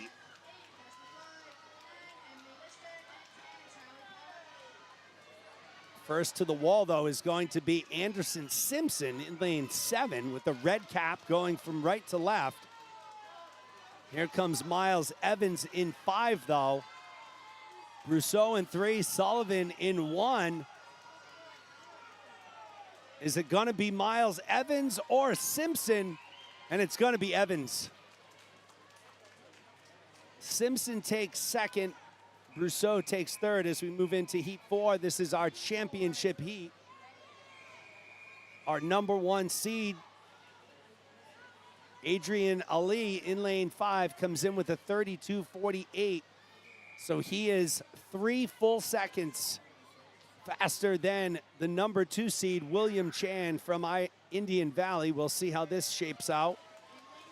He had a really good start and good underwater. So Adrian Ali swimming with the green cap in the middle of your pool, going from left to right. He'll make his turn at the 25-yard mark. It's built that lead to about a body length and a half, so it looks like Adrian Ali well on his way to being our 50-back champion on the boys' side. The race for second, will it be Malik Marafa?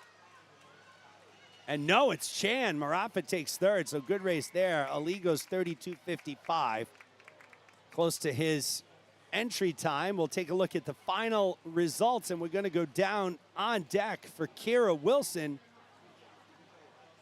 who will give us our awards from events 53 to 56.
So nice job by Kara Wilson there on the PA. We'll turn our attention, like she said, back down to the pool. We have the girls 9 and 10 100-yard butterfly coming up next. And of course, we're about to be joined by Hudson Schoen. He should be making his way here any moment. He's a 12-year-old swimmer from the Westerly Pawcatuck YMCA.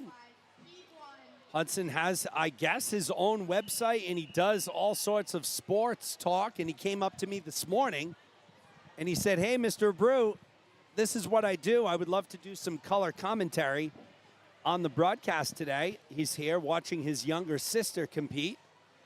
So who am I to say no? Love to hear what Hudson has to say, so he'll be on the broadcast with us shortly.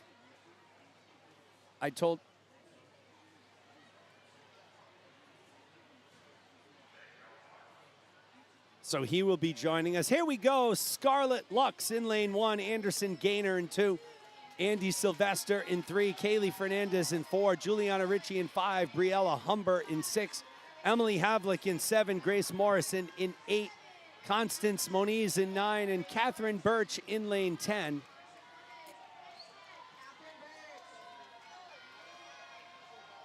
And it is Juliana Ritchie out to the early lead here. Ritchie followed by Briella Humber. So this is our first 100.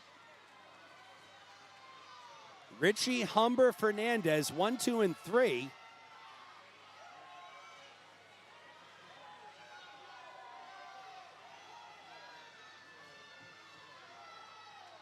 Juliana Ritchie, 9 years old, from the Holyoke Vikings, comes in with a time of 1:22.66.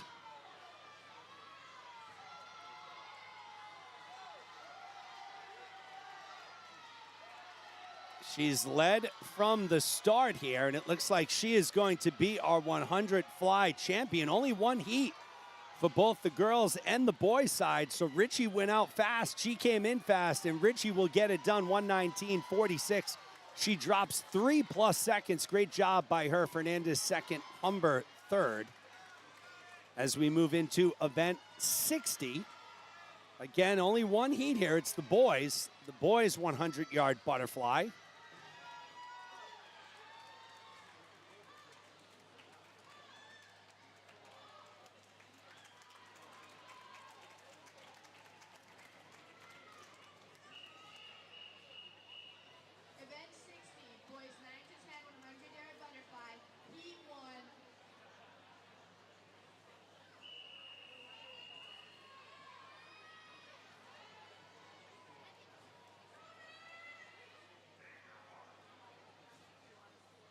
Jason Murray in lane 1, Jack Cordes in 2, John Maytook in 3, Ian Hamilton in 4, Oscar Rychek in 5, Henry Matulis in 6, Camden Shea in 7, William Chen in 8, Bear Brousseau in 9, and Trevor Brown in 10. Oscar Rychek from Holyoke comes in with the top time. He's 9 years old as well.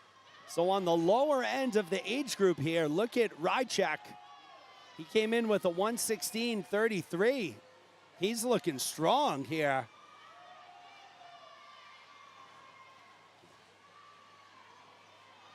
At the halfway mark, he's out in a 37.36. Henry Matulis leads the way, followed by Rychek. Shea is in third right now.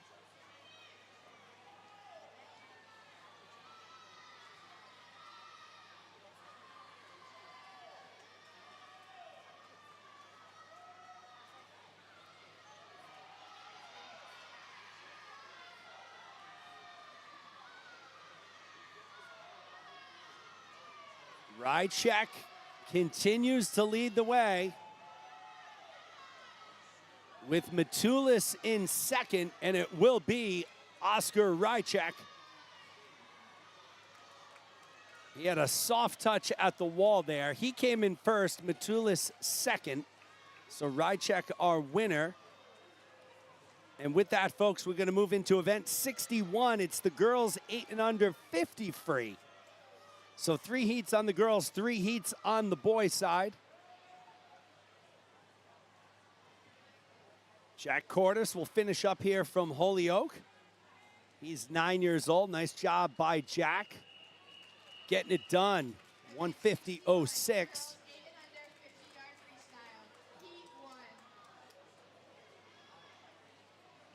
Only 3 swimmers in Heat 1. Summer Gately in lane 4. Eve Merrow in 5. Megan Edward in 6.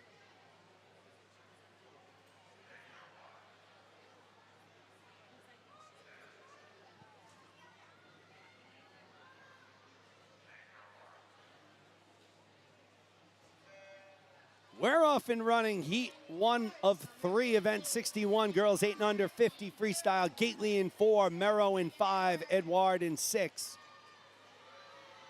Eve Merrow comes in with the top time for Heat 1, 43.94. She'll be the first to the wall at the 25-yard mark.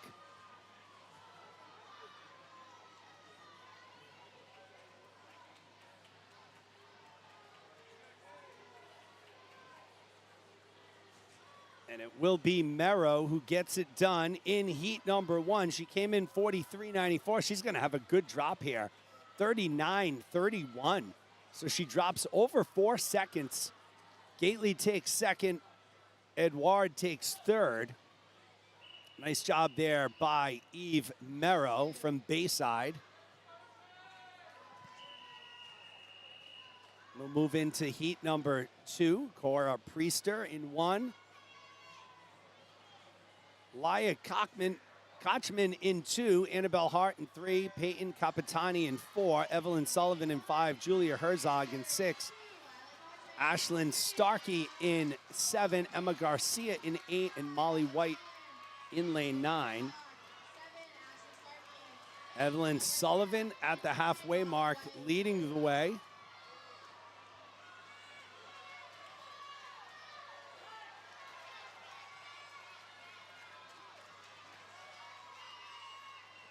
Here comes Laya Kochman in lane 2, Annabelle Hart in 3, but it's going to be Evelyn Sullivan in lane 5.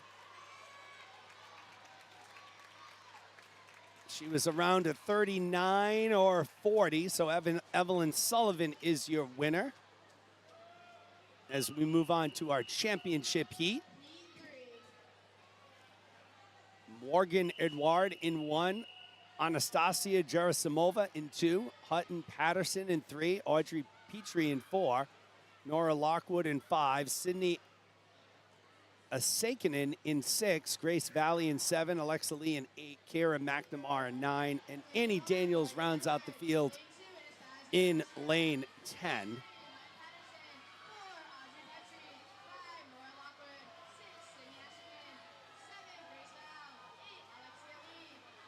Nora Lockwood, the top overall seed from Twin Cities, came in with a 35.12.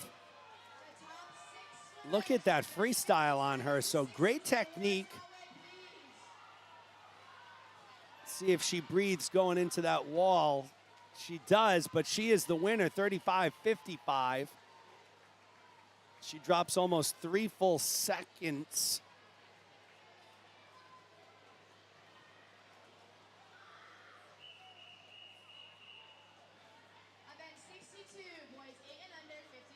Now we'll move into event 62 on the boys' side.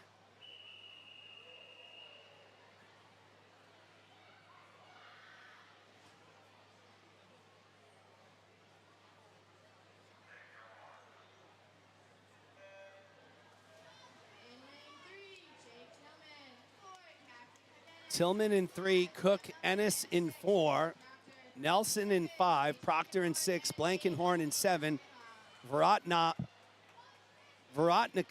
in 8.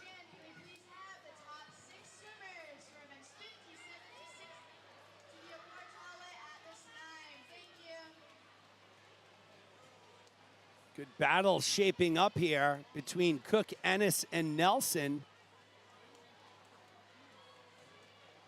Proctor did not take first, but when that lane was climbing out of the last race, they triggered the pad.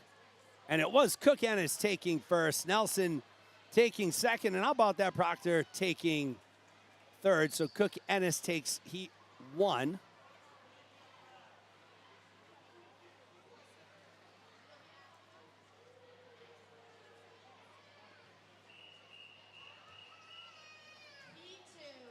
as we'll move into heat number 2.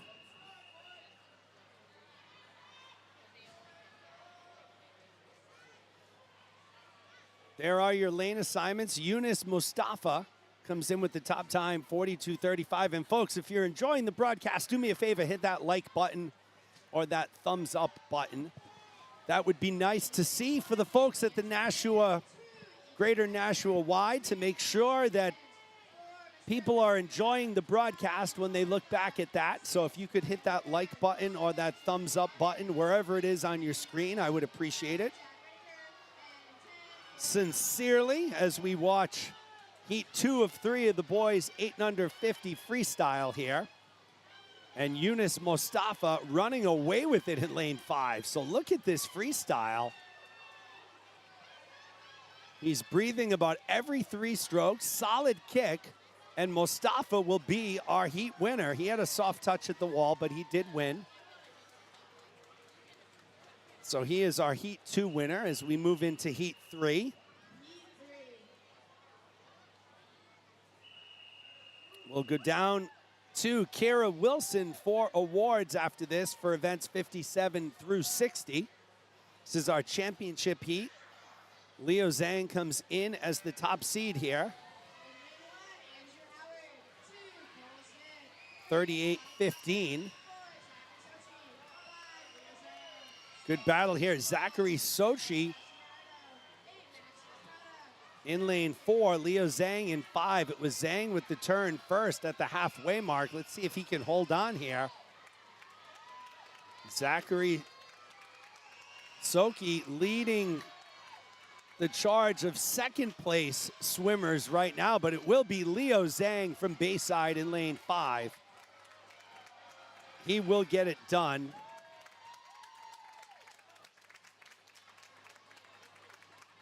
So Zhang takes first, Crossan second, Prada third.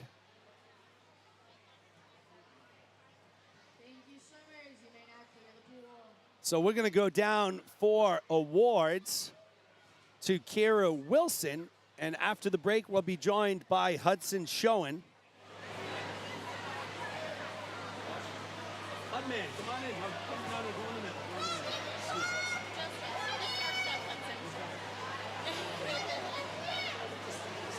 Please have the top 6 swimmers from events 57 to 60 to the awards hallway at this time. All right, so we're gonna get you rocking and rolling here. So we're gonna throw this on. You do it, get comfortable. Make sure it fits in nice and good, however you like it. Now, throw this down. Hudson, can you hear me? Okay, I can't hear you, so I gotta fix this. Go ahead, keep talking. I can't hear the HUD man. Keep going. All right, Hudson, hold on. We're working through some. You can hear me though, right, Hudson? I don't know why I can't hear you. All right, hold on. Let's try this one. Try it again, Hudson. We're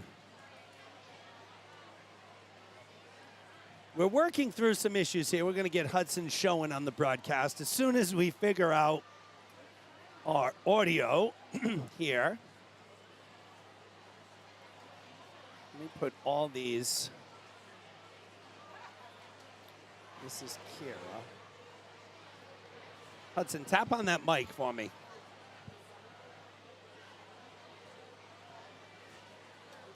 Say test, test. What is going on here? What's this one?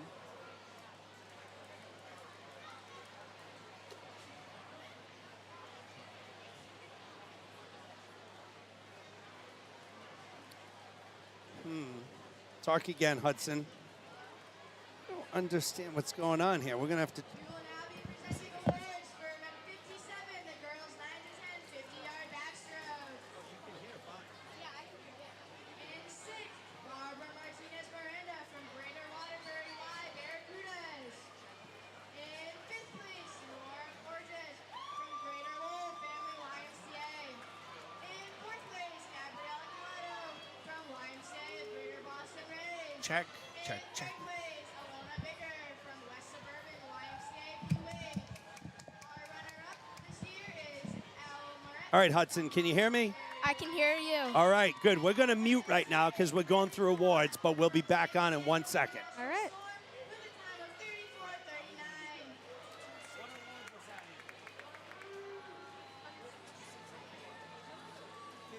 Next, we'll be presenting awards for event 58, boys 9 to 10, 50-yard backstroke.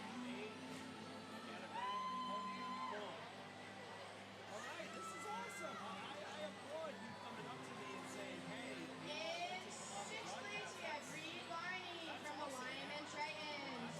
In fifth place, we have Miles Evans from the MMBB YMCA Steel Swim Team. In fourth place, we have Cooper North from Northwest YMCA. In third place, we have Yami Pavara from Twin City Swim Team. Our runner-up this year is William Chan from Indian Valley Family YMCA. And our champion this year is Adrian Ali from South Shore YMCA Stripers with a time of 32:55.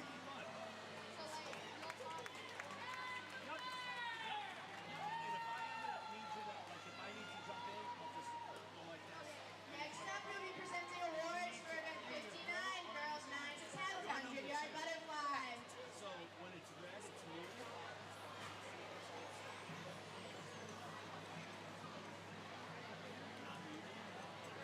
In sixth place, we have Emily Halla from Greater Holyoke YMCA Vikings. In fifth place, we have Andy Sylvester from the Carl YMCA Black Marlins. In fourth place, we have Catherine Birch from Kent County Branch YMCA. In third place, we have Brianna Hotbar from Greater Holyoke YMCA Vikings. Our runner-up this year is Kaylee Fernandez from Cleveland Family YMCA. And our champion is Juliana Ritchie from Greater Holyoke YMCA Vikings with a time of 1:19:46. But because they have the graphics, like, I don't need to do it every race because people see it on the screen, you know? So I usually still do it, but it's not like Next up, we'll be presenting awards for the boys. Event 60, boys 9 to 10, 100-yard butterfly.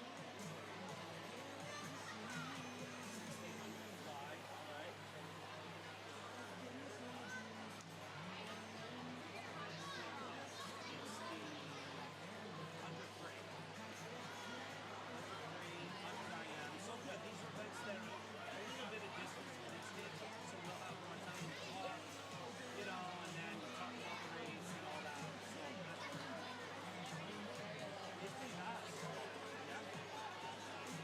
I mean, you were just in this age, right? In sixth place, we have William Chan from Indian Valley Family YMCA.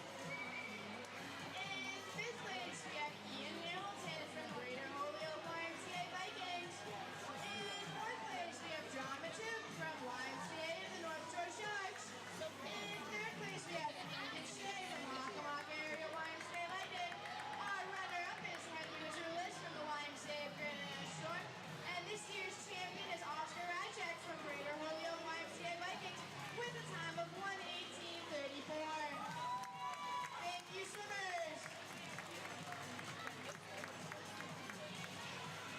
All right, so that's a wrap on awards. As I mentioned Attention back earlier, we're joined by Hudson Schoen of the Westerly Pawcatuck. Pawcatuck, right, Hudson? Yes, Pawcatuck. How many times do you hear somebody say Pawtucket? Every meet. Eh. Every single meet. Yeah. So Hudson is 11 or 12, Hudson? 11. Hudson's 11. He swam yesterday in the championships. And Hudson, being the outgoing guy that he is, he came up to me this morning. He said, hey, you know what? I have a website. I kind of do stuff. I'd like to do some color commentary with you. And who am I to say no to giving a young kid a shot here? So we're on event 63, girls 9 and 10, 100-yard freestyle. Charlotte Hennings in lane 4, Ella Browner in 5, Beatrice Whitner in lane 6. So Hunter, why don't you, Hudson, I said Hunter. Hudson, why don't you tell the audience a little bit about yourself? So I swim in Westerly. We have a pretty good program going right now. We had a great group of 11, 12 boys yesterday, which was really fun. I love swimming, obviously, anything to do with swimming. And Yeah, that's, yeah. What grade are you in? I am in 6th grade. I go to Stonington Schools in Connecticut. Okay, so you're in Yeah. Connecticut. Beatrice Whitner leads at the halfway mark. She was actually did a soft touch at the wall there. So Whitner in lane 6, Browner in 5, Charlotte Hennings in 4. So Hudson, you swim for the Westerly Pawcatuck Y. Yes. Stonington is like right over the line. Yeah, just over the border. Do people say to you, "Oh, do you know Taylor Swift?" Do you get Yeah, that? I hear that, yeah. You hear that a lot, right? Living in Westerly as you do. Charlotte Yeah. Hennings starting to make a move here in lane 1. So Hudson, when you're watching the 100 freestyle as well, let's finish this race out before we get into that conversation. Tight race here. Hennings and Whitner, and it will be Hennings touching first, 116. 88. When you're looking at the 100 freestyle, what's your strategy, or what is the typical swimmer's strategy with the 100 free?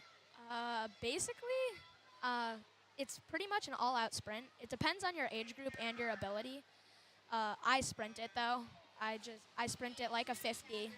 Same strategy going in, just everything you have whole time. And Hudson, how long have you been swimming for?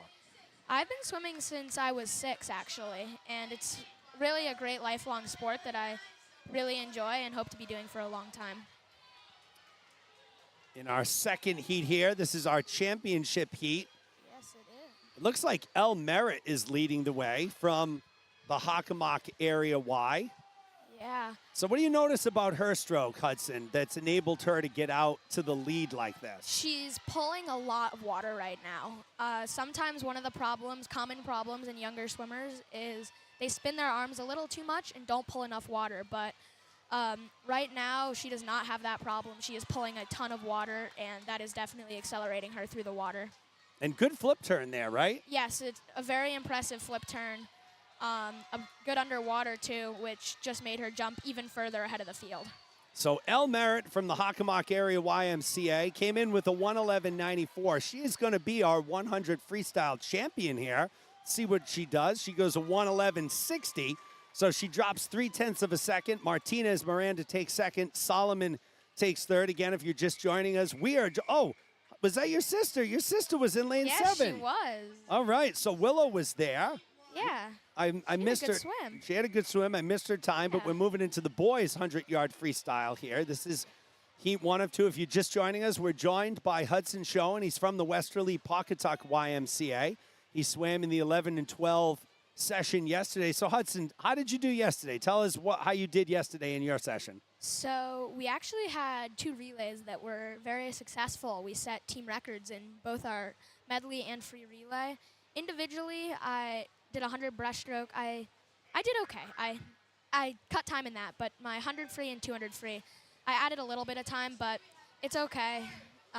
There's always next year. Yeah, and you know, as a young swimmer, I think it's important to realize as we watch Heat 1 here, Gus McLeod in 1, Emery Lister in 2, Charles Hall in 3, Charlie Piliotis in 5, Jason Murray in 6, David Harrison in 7, Sebastian Tack in 8. As a young swimmer, you have to realize you're not going to drop time in every single race, every meet. Yeah, and especially as you get faster, it gets harder and harder to cut time. Like swimmers on the world championship level, competing at world and Olympic events, they very, very rarely cut time. It's just because they're at such a fast swimming, then it's harder to go faster. It just gets harder and harder all the time. It really does. Gus McLeod in lane 1 is leading the way, heading into the 75-yard wall. It's always fun to see someone out of lane 1 leading the way. Yeah, actually, he's in 2. I said 1. He's the first swimmer. Lane 1 is open. He is in 2. But it's between McLeod and Charlie Piliotis, and it looks like it is going to be Gus McLeod. Yeah, Piliotis is going to get there in second, but McLeod is going to cruise to the victory, 114.8. Yes, so Piliotis takes second. Third place is going to go to Murray. And now Hudson will move into what we call our championship heat because it's the final heat of the event. So it's the heat number 2 of 2, the 100 free. Our number 1 seed, Aaron Tong. Hudson, he's the only swimmer to come in under a minute. Oh. And we got a stand-up call. Sometimes that forces the swimmers into the water, but it is okay. They will not get disqualified if they said stand up. So everyone's okay. Good job, Hudson. Another chance. Hudson knows all the rules here. I love it. This is spectacular. So good start. Hudson, you mentioned you knew a little bit of Aaron Tong. He's our #1 seed, the only swimmer under. What makes him so fast? Look at how far out he is already. He has a very good kick. Yes, a very good kick, and he is seated 8 seconds ahead of this field, so I expect him to get well in front. And that was a very, very strong underwater right there. That's one of the better underwaters I've seen from a 10 and under ever. That was a very strong underwater. And he's out in a 28. That's about where you want to be in 100. I like to see that, 28 out. That should set him up. He can come back a 32 and still get a 100. So he should be in good shape to go sub a minute here as well. Now, even though he was breathing into the walls, he is still cruising along here. What a really strong kick by Tong. He's definitely going to secure the win here. The only question is, will he get under a minute? And it's looking like he will. 59.18, that is his best time, I believe. Well, right off his best time. 59.10 was his best time. So 8/100ths of a second, but what a great race. Adrian Ali takes second. Teddy McLaughlin takes third. So that was a really good race. And Hudson, it's great. We're joined by Hudson Schoen from the Westerly Pawcatuck YMCA. He's doing a little color commentary with me here for the back half of this 10 and under session here at the 2024 YMCA of New England Swimming Championships. We're at WPI in Worcester, Massachusetts. Here is the 8 and unders. So I like watching the 8 and unders, Hudson, because a lot of these swimmers have probably just started to swim within the last year or two, and a meet like this gives them a way to showcase what they've learned. Yes, I completely agree with that. And I was on deck this morning during warm-ups, and we were talking about at big meets, the warm-up lane is usually really crowded. So it was really cool to see our team's younger 8 and unders getting used to that crowded style when they're not usually swimming like that. So it, as you said, it's a great learning experience, and it gives them a chance to showcase their new skills. And this 100 IM event is also a great way to showcase skills because they're doing all 4 strokes, right? So they start out with the butterfly, they'll move into the backstroke, breaststroke, freestyle. And really, to be good at the IM, you have to have a mastery of all 4 strokes, especially as you continue to get older, the times get more competitive, the times get more aggressive. You really can't have too much of a weak link in any stroke because it will get exposed in a race like this. Yes, for sure. And I think the 100 IM is one of the most fun events, as you said, to watch in the younger age groups, because it's really cool to see the versatile swimmers in the younger age groups, because that is really important as you start to get older. When you start to specialize, and USA Swimming does say that you always want to be versatile when you're younger and be able to swim as many strokes as possible, so then you give yourself options when you get older and it's time to specialize. Yeah, I agree. And, you know, I'll even take that further as we see Morgan Edouard leading the way. So here we go, final 25. Fury in lane 4 from Andover, North Andover. Morgan Edouard in lane 5. Here comes Emma Fury. So, Hudson, who's going to take this one? Final 10 yards to go. Will it be Fury? Will she mount the comeback here? It's looking like it's going to be Fury because yes, she really had it left in the tank there at the end. That shows that she had great training and she was able to mount that finish. So Emma Fury took that. We'll move into heat number 2. And we were talking about specializing. I would say that even as you get older, I think if you're looking to take swimming, continuing to take it into high school and then into college, when you're going through the collegiate process, college coaches are looking for versatile swimmers. They're looking for swimmers who can swim more than a 50 free or 100 free. I can speak from experience. My daughter, Addison, is going to be a freshman this fall at Bryant University. She chose to swim at Bryant, and one of the things that drew the coaching staff to her was she doesn't have a specialty. She swims all 4 strokes. She's an IMer. So that was one of the big draws. So I like to see younger swimmers swimming in the IM events and not really specializing, because you kind of narrow it down when you do that. Yeah, and the reason the college coaches want that is because when they get to a big meet, they can put you wherever they need you in order to score the most points. So it's really helpful when you can basically swim every event. It's really helpful for your coaches. Absolutely. Lane 7, Emily Davidson leading the way right now. With no goggles. Oh, she's got no goggles. It looks like her goggles are around her neck. Yes, they are. And it's great to see her pushing through that. I know. Oh, she's starting to. Yeah, especially the younger swimmers. Coaches tell them, if your goggles fall off, don't stop and fix them. You have to push through it. And it's a hard thing to do. I luckily have never had to experience that myself, but I have been coached on if they fall off, you just have to swim through it, and it's not easy. So Lana Nazaka in lane 2 from the Storm. It looks like she is in a good position here, along with Anna Lyashenko in lane 5. So Lana Nazaka in 2, Lyashenko in 5. Lyashenko is starting to put together a little bit of a charge, though. Yes, here comes Lyashenko. Is Nazaka going to be able to hold her off? I don't know. She will not be No. able to, but it's a soft touch, so we will not get the We don't. results. No, we don't get the true results. We don't get the true times.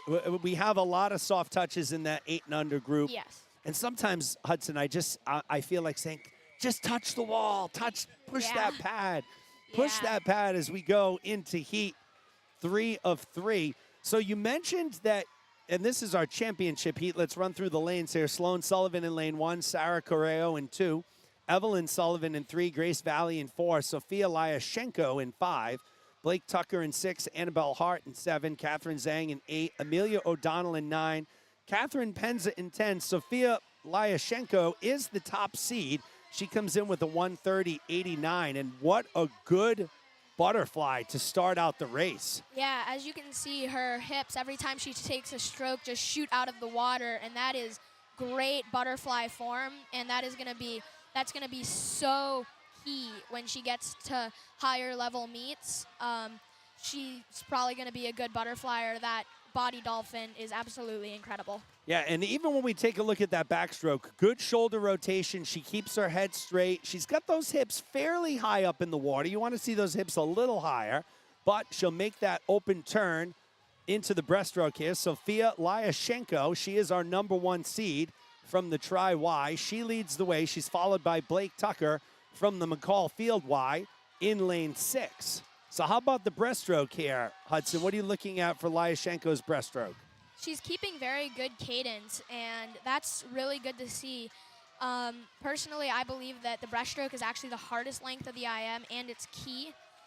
Being a breaststroker myself, I'm usually really tired by the time the breaststroke comes around, but I need to push through it to get to catch up to the field or something like that.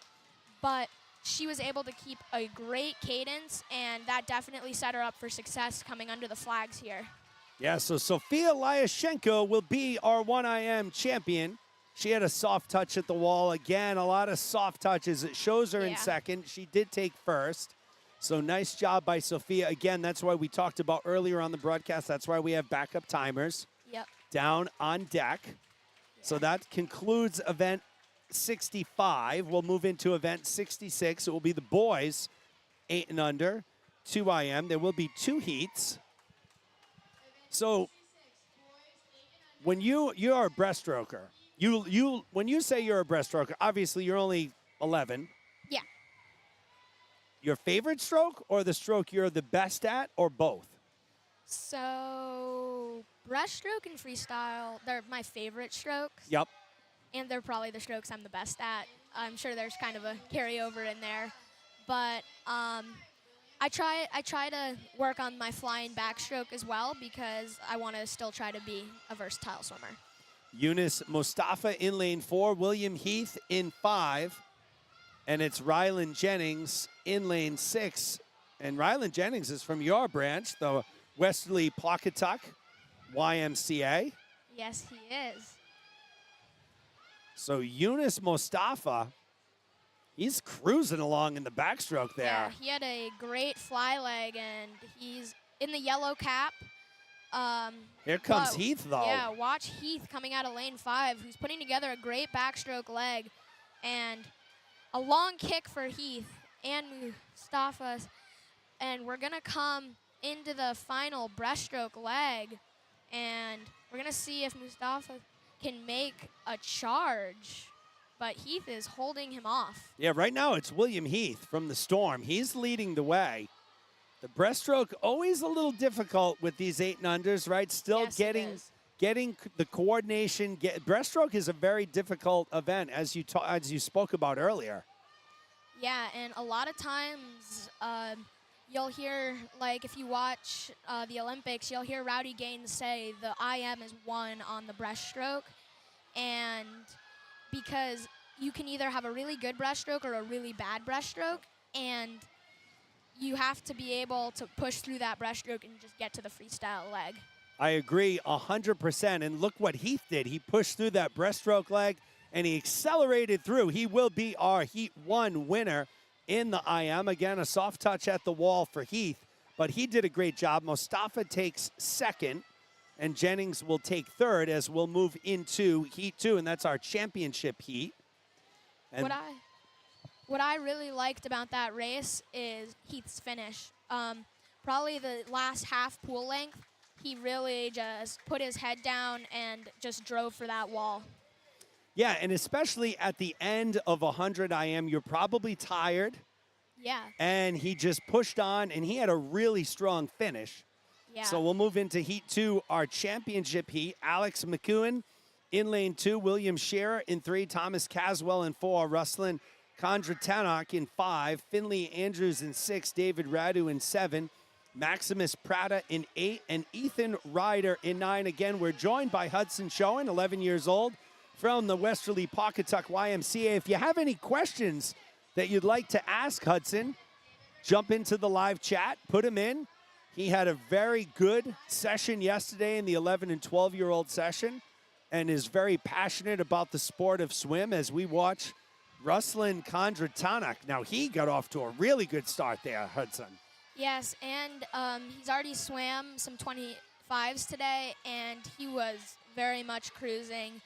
I didn't actually get to seeing the race, some of them, but I did. Oh, and he did a pulls bucket. He turn. did a bucket turn. How about that? That is a much older style of turn. The newest one's the crossover, and there's definitely debates in the world of swimming which turn to use. And the bucket turn, the open turn, and the crossover turn are definitely the 3 most popular. And you don't usually see a bucket turn, so that was pretty cool to see. You don't usually see a bucket turn from an 8-year-old. No. Right? I mean, listen, I do a lot of swim. I do many college meets, and I still see in college meets in the IM swimmers doing the open turn. Yeah. I think probably the hardest one to do is the crossover, just because you can't roll over onto your front. Because if you do, you'll get disqualified. But he's going to cruise into first. Soft touch. He's got to smash that wall, Ruslan. Come on. Great job there, though, for Kondratanak. He takes first. Radu takes second, and Andrews takes third. And I think we're going to do some awards now. I think. That's the end of event 66. Yes, we're going to do awards for events 61 through 64. We're cruising through our program here. Again, we're joined by Hudson Schoen. What's that? Ryder just finishes up in a 158.81. 158.81 for Ryder from the Mystic Hammerheads. So I believe we will be doing awards. Now let's go down to Kira Wilson. Let's make sure. Now we will have our award ceremony for events 61 to 64. So you don't even when you get on awards. See, that was good. You did great. Yeah, you did great, man. That's what it's all about. It's just like a conversation. We're talking about swim, having a good time. Present awards for event 61, girls 8 and under 50-yard freestyle. In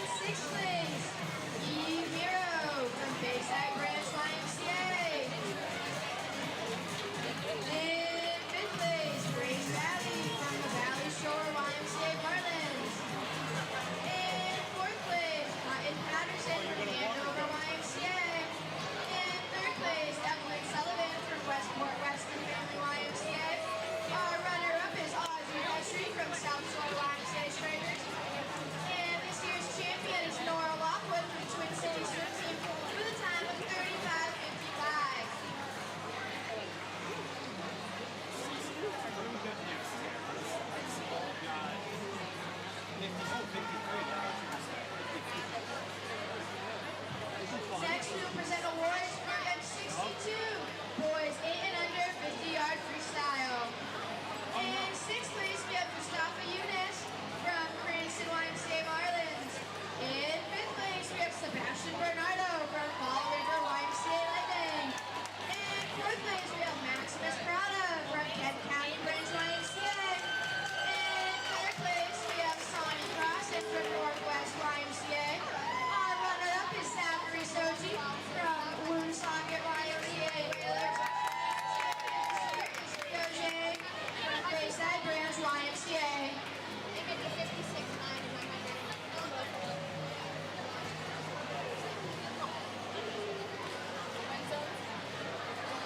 So it starts not this Wednesday.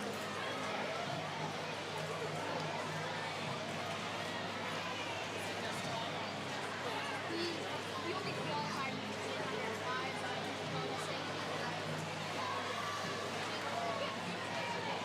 should be fun. You can take Nora if you want. She can just cheer. Next, we will present our awards to event 63, the girls 9-10 100-yard freestyle.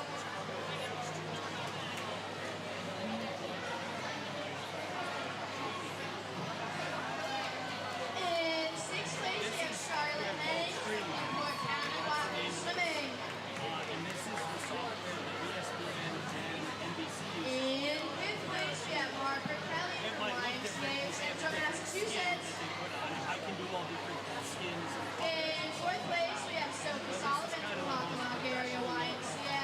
That they use on TV. In third place, we have Caroline Remoot from McCall YMCA Black Marlins. Our runner-up is Barbara Martinez Miranda from Greater Waterbury Y Barracudas.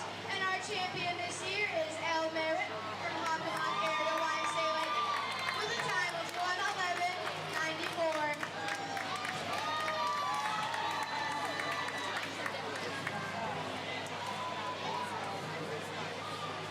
Next, we'll present awards to event 64, the boys 9-10 100-yard freestyle. It was. It was. Yeah, that's what happens.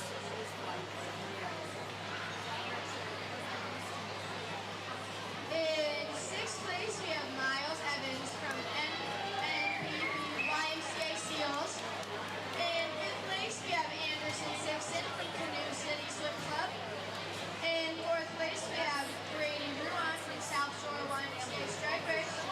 In third place, we have Ted McLaren from the YMCA of North Shore Sharks.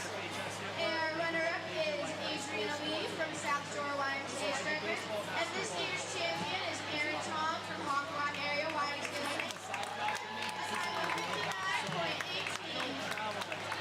Congratulations, all swimmers.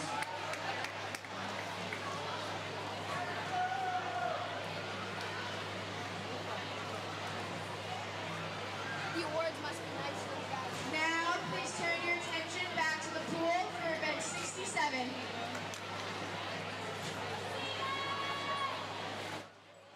All right, we're back at WPI. This is event 67. No, it's not 67. It's going to be event 69, I believe. Am I right? No. It's the girls 9-10 100-eye. Yes. All right, we are on 67. 67. Girls 9-10 100-yard. So one, see, Hudson's keeping me honest here. We got two heats. Adriana Garcia in 2, Tegan Jones in 3, Nora Bourgeois in 4, Elizabeth Fulling in 5, Shyla Biswas in 6, Bryn Tucker in 7, and Annabelle Redding in lane number 8. So Hudson, how did you get into swimming? How did you, do you play any other sports? Like, what's the deal? So my mom was a big swimmer when she was a kid, and I just started doing swim lessons and just really liked it, so started swimming. And your dad's a coach at the Y, right? Yes. Is my he the head dad- coach? No. My dad and my mom are both coaches at our Y. So, Gotcha. yeah. It's fun. So Nora Bourgeois in lane 3, in lane 4, leading the way right now through the backstroke leg. Shyla Biswas had a good backstroke. Let's watch these turns. I think they're all going to be open turns. Yes, Yup. all open. Had a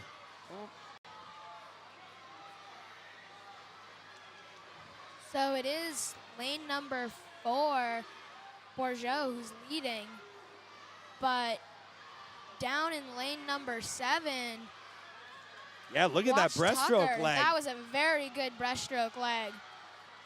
And again, we talked about this, right? The breaststroke is the most important leg. And Bryn Tucker, wow, from the McCall Field YMCA, did she ever have a good breaststroke Yeah. leg? Here comes Biswas. Yeah, Biswas does not want to let her take this, but Tucker will win it as Biswas is going to come under the flags and hold on to second. Tucker takes first. Soft touch. Yeah, soft touch. So those Biz- soft touches continue to happen, Yes, Hudson. they do. We'll move into Heat 2. It will be our championship heat with our top overall seed, who is Penny Lynn. She comes in with a 1:20.01 from Bayside. Penny Lynn is a great swimmer. I see her in a lot of meets because we're in the same Y league as her, and her and my sister are actually always racing each other. She's a good person for my sister to chase. Yeah, And absolutely. Eliana Langevin in 1, Mia Nightingale in 2, Beatrice Winter in 3, Kaylin Major in 4, the top seed Penny Lynn in 5, Briella Humber in 6, Nora Toomey in 7, Alana Bigger in 8, and Emily O'Shea in 9, and Catherine Birch. Oh, yeah, Hudson, grab a couple waters over there. Thank you so much. One more. Thank you. So through, we can just put that on the ground. Yeah. So Penny Lynn leads the way. Penny Lynn, a great breaststroker, so we're going to expect her to make a charge here. But lane number 4, Major, is really coming after her from the Hockomock area Lightning and does not want to let her go. But Lynn, not looking tired, is going to change over to the freestyle well in front. And keep an eye on Briella Humber in lane 6 as well. She's battling for second place right now with Major. That's a great underwater for Humber. But Major is going to look like she's going to have the better of the freestyles. Lynn cruising to the championship under the flags. And let's see if we get a real touch. Yes, Yeah, we we do. 1:18.56 for Lynn. Major takes second. Humber takes third. And those were many great swims. Very strategically swam races with very good technique and form, which is also very good to see at a younger age. So Penny Lynn gets it done. She gives a thumbs up to the crowd down there. There are your final results on the screen.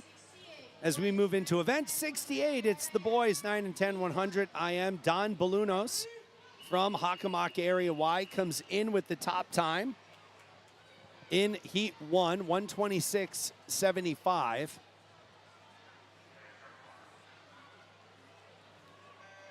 Hudson, do you play any other sports? I used to play baseball, and I'm a big runner. I like cross country and track. Well, that So- makes sense, right? These Yeah. aerobic sports. Yeah. It's good cross training.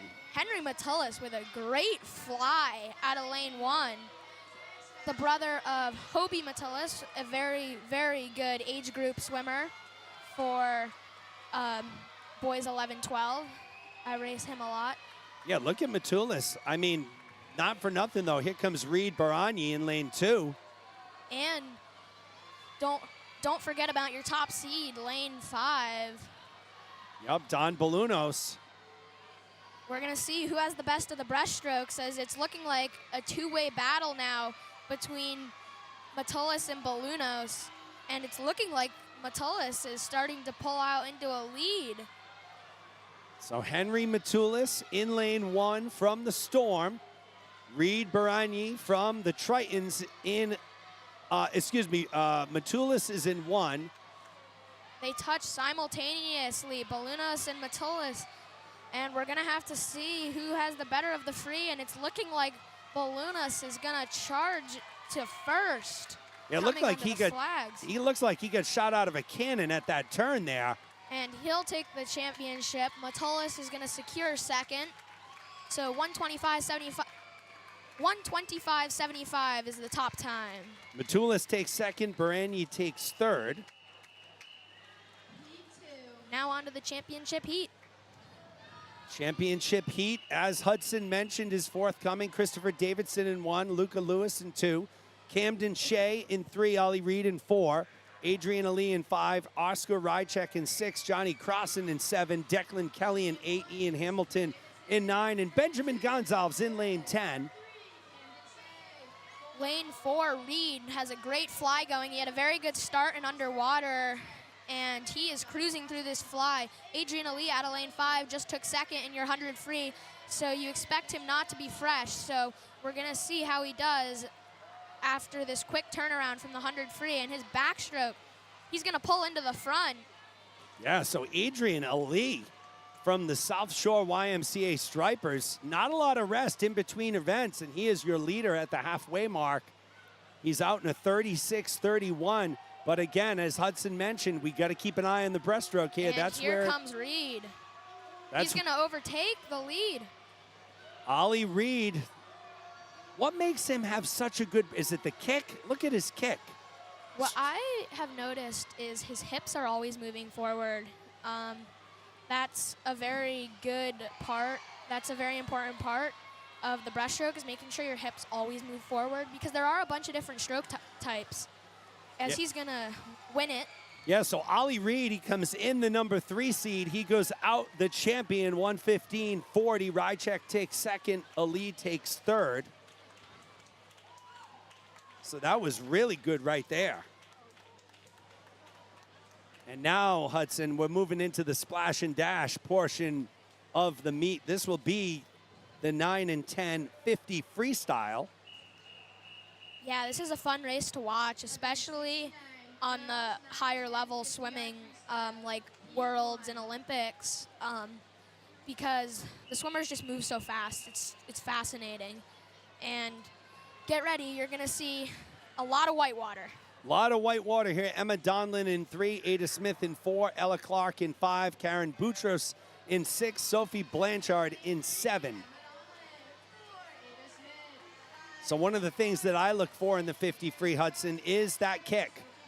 You need to have that kick going right from the beginning, because the margin of error in a 50 free is not very big. So small. Yes. And it's looking like it is the pink cap in lane number 5, Clark, who is cruising right now out front. Watch lane number 3, Dunlop, as she's going to make a charge, but it's not going to be enough. Clark, 34-12, is your Heat 1 champion. Yes, so Clark gets it done. Donlin takes second. Smith takes third. As we move into Heat 2, we have 4 heats here, which we don't usually have 4 heats, so a lot of 50 freers. Frias in 1, Lingle in 2, Toomey in 3, Gunther in 4, Mulready in 5, Zukowska in 6, Shake in 7, Duman in 8, Brum in 9, Linus in 10. Bailey Mulready comes in with the top time in lane 5, 35-37. She is among the leaders right now. Look at lane 10. Lane 3. Oh, and lane 10. Yes. Yeah. So it's lane 10, Tessa Linus. But lane 9, Brum is going with her. It's looking like it's going to be a battle between the edge lane. And it's looking like 9, Brum is starting to take a small lead. Don't forget about lane 3. Oh, and it's Brum. Look at that, Hudson. 34 flat. Edges out Linus by 17/100ths of a second. Mulready takes third. So we got our outside lanes going 1 and 2 there. We don't see that a lot. That's very fun to see. Probably some surprisingly fast times for the swimmer. And Brum with the top time now, sitting at 34.00. Yes, and we'll move into Heat 3. Tegan Jones in 1, Maya Lewis McLean in 2, Harper Kelly in 3, Cassidy Dowling in 4, Catalina Molina in 5, Reese Tremblay in 6, Hannah Johnson in 7, Harper Geyer in 8, McKenna Ianbora is in 9, and Joyce Zhu is in lane 10. So Maya Lewis McLean, they told the swimmers to stand. She went in so she can go up and reset herself on the blocks. This is Heat 3 of 4, 50 free, 9 and 10 girls. As a swimmer, when they say stand up, it is certainly very challenging to deal with because you're set, you're ready to go, you just want to go, and then they say stand up, and you're like, oh, come on, we were ready, we want to get going. And sometimes when you hear that, you're going on your first sound. So Yeah. that's why some people go in right away, as Catalina Molina was in the lead at 25. But we have another lane 9 Yes. doing well yet again. McKenna Ianbora in lane 9, but I think it's going to be lane 5. Catalina Molina, I Watch think. for Dowling charging on the end, gets there in second, 33.68, your new top time from Catalina Molina. Yes, Catalina Molina, 33.68 as we head into the fourth and final championship heat. Kylie Lewan is our number 1 seed. She comes in with a 30.38. Elise Labonte in 1, Charlotte Hennings in 2, Barbara Martinez Miranda in 3, Kaylin Major in 4, Kylie Lewan in 5, Caroline Berube in 6, Wintner in 7, Lou in 8, Achara in 9, Efsisopoulos in 10. Luan, you're in lane number 5, your top seed, won the 50 back earlier today, and she is cranking out front. I'm sure she's looking for a sub 30 swim right now, as she is in those low 30 numbers. And she is moving. The energy in this place right now is excellent, and she's gonna run away with the victory pretty easily, coming under the flags. Not gonna get under 30.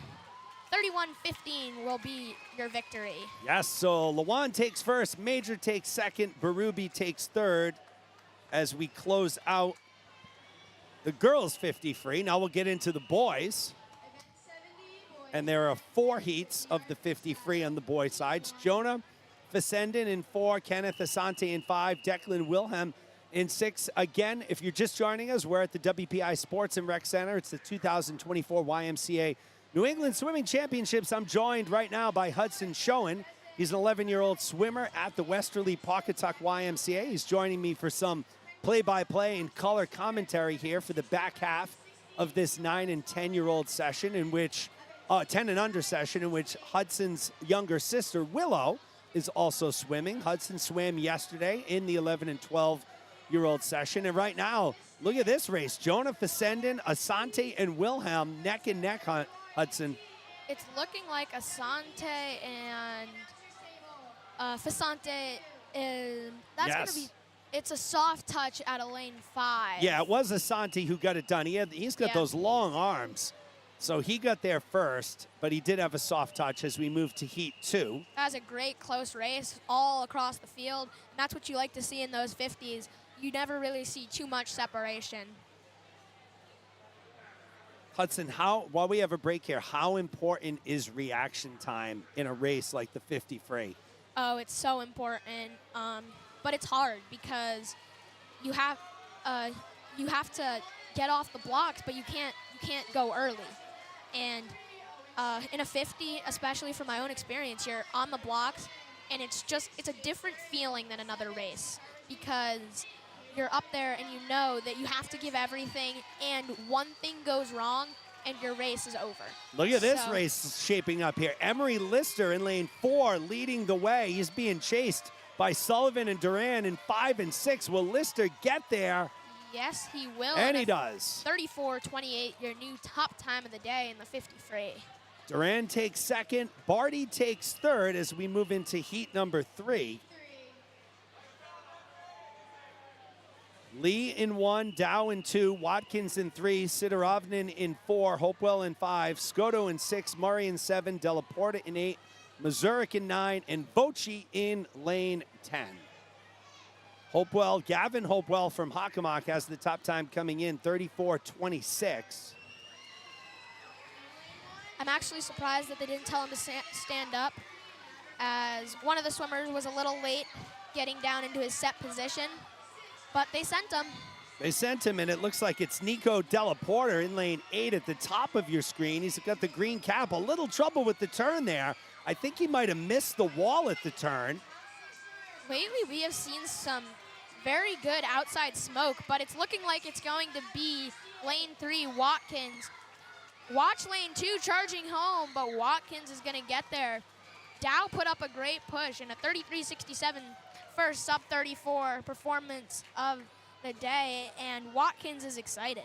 Yeah, Watkins gets it done, 33-67. That's Maverick Watkins. And we head into our final heat where Anderson Simpson is our top seed, the only sub 33 in the field, swimming out of lane 5.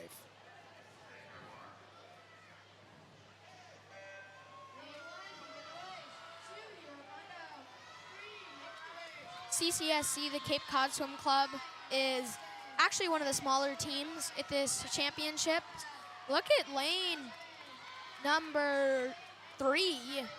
Yes, Nick Roberts in 3, YMCA of the North Shore. He's battling Anderson Simpson in 5. But here comes Simpson putting up a last-second charge. It's going to be a touch. Who's going to get to the wall? It's looking like, and it's going to be Simpson. It will be. There was a soft touch from Roberts. Yeah, it did register a little second, so this is going to be tough. But I think Simpson pulled it out. Simpson might have gotten there with a 31-64. We'll have to see when awards come up to see who got there first via the backup timer. Now we will head down to awards again. We'll do awards for events 65 through 68. So awards 65 through 68. We'll hand it over to Kara Wilson on awards.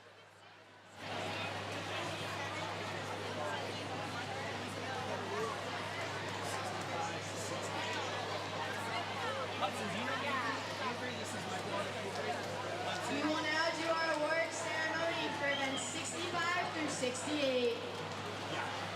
25 for fun. Yeah, they are. It's nice that they put those blocks on the other side. Oh, I know. It certainly helps, right?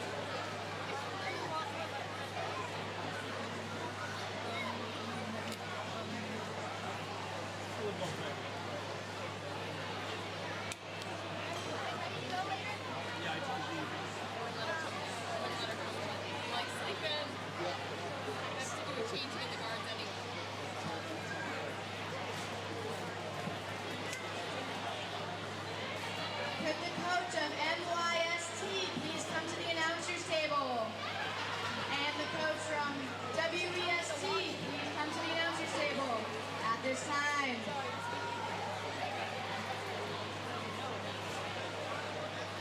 So you're settling in, man. You're doing a good job. You're very well spoken as an 11-year-old. I mean, nice work, buddy. We will now present the awards for event 65, girls 8 and under, 100-yard IM. I'll be here for at least part of the Yeah, so I have someone here tonight, actually, one of the gals that goes to WPI. She's swam at WPI, but now she's In 6th place, Amelia O'Donnell from KCY yeah, so she's not going and County Branch. In 5th place, Catherine Jang from Greater Lowell Family YMCA. In 4th place, Sarah Correo from Hockomock Area Lightning. In 3rd place, Evelyn Sullivan from Westport Western Family YMCA. Our runner-up is Blake Tucker from McCall YMCA Black Marlins. And this year's champion is Sophia Lyashenko from the Tri-Y Swim Club with a time of 1:29:03. Next, we will do event 66, boys 8 and under, 100-yard IM. yeah, oh, yes.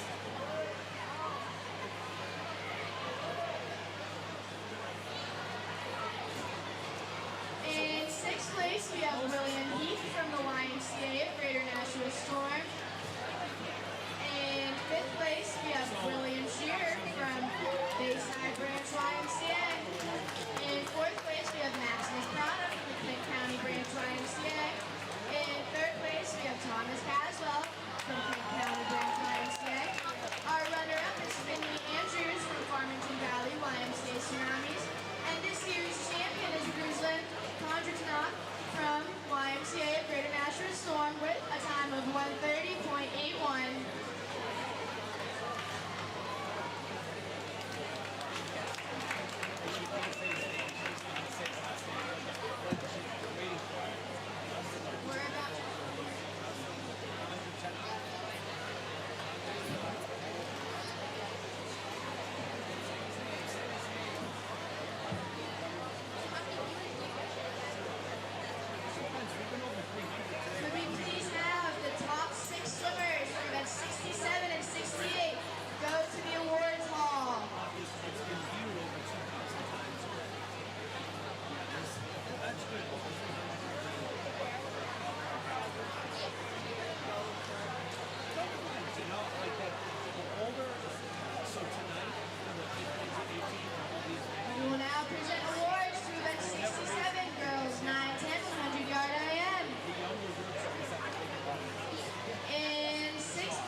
All right, we are back.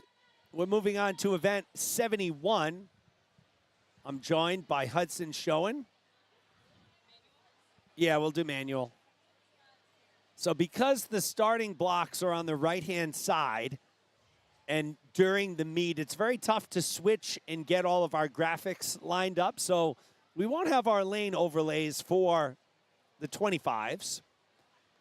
So Hudson, do you remember when you were 8 and when you were swimming at this level?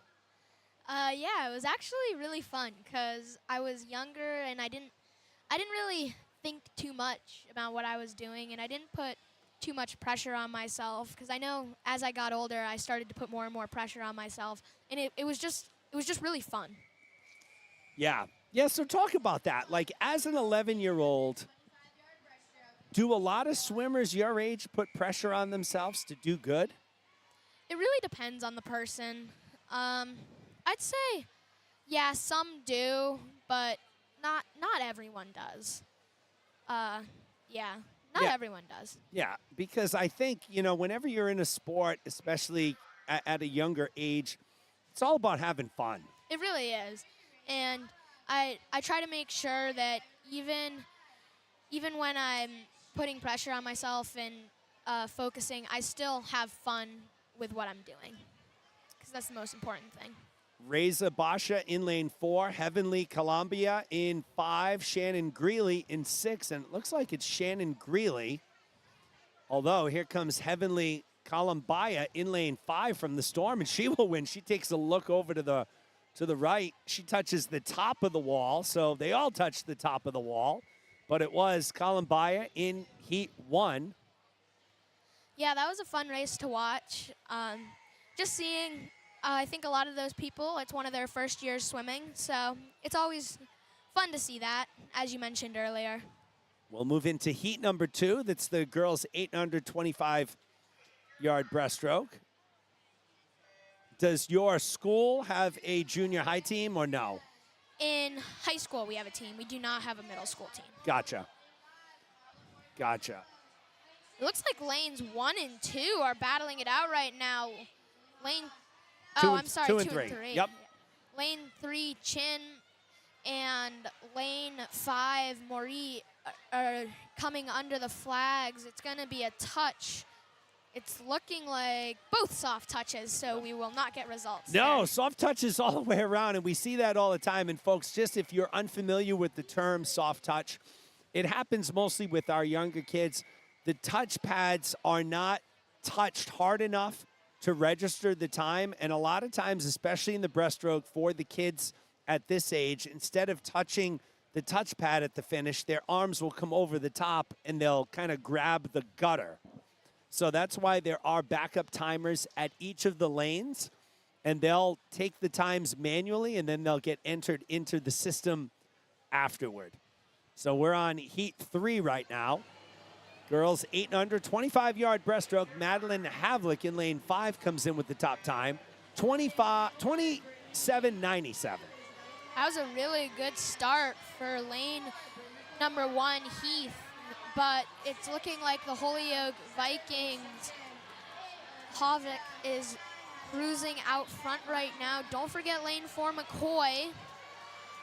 But it's looking like Havik is going to get there first and post the top time of the morning. And she's soft touches. Soft touches again. Madeline Havlick, though, is your heat winner in lane 5. Mostly soft touches across the board. We'll move into heat number 4 in these 25s. And in case you were wondering, the signal for a soft touch is usually you'll see a bunch of dots, kind of like a dotted line. Yes, on the scoreboard in the building. Yep. Here's heat 4 of 6. Adeline Lynn from Bayside with the top time, 26.56 coming in.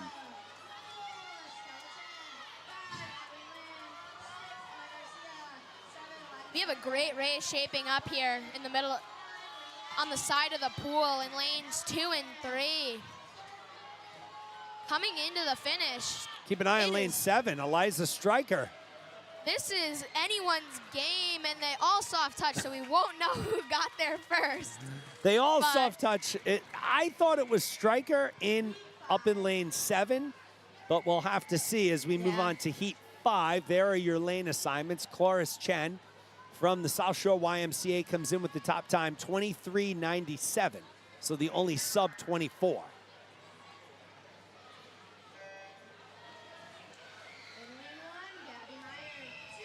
Paige Barton in lane 6, your second seed. And down in lane number 8 right now, Maroney, but not anymore. Here comes Chen charging out front and is going to run away with this one pretty easily. Gets it done for first. Yes, Cloris Chen defends the number 1 seed. As we are going to move into our championship heat. Those rankings on your screen are not correct, as there were a lot of soft touches. We'll move into heat 6 of 6. Here's our top seed, Hudson, Emily Albright, 21:82 in lane 5. And we're going to see some fast turnover here. And that was an amazing underwater for Albright, and she is going to have this easily. She has an amazing stroke. Her hips are always moving forward, and she is absolutely moving. And she's going to come in. Does she touch the pad? Yes, she does, in a 20.27. That is a quick time. She almost went sub 20 there. She was really close. I thought she was going to get it, but Emily Albright, our winner in the girls 8 and under 25 breast, will move to the boys' side. There will be 3 heats on the boys' side. This is event 72. That was a really fast swim by Albright there. Yes, it was. So we'll move into the boys 8 and under 25-yard breaststroke. There are your lane assignments. In lane 2, Oliver Hancock. 3, Akila Kumasa. 4, Marcia Bristia. 5, We got another great race shaping up. 7, William It's looking like it's lane number 6 right now. Yes, Alex McEwen.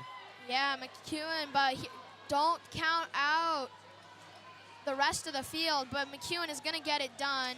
27:57, and that's going to be your top time headed into the second heat.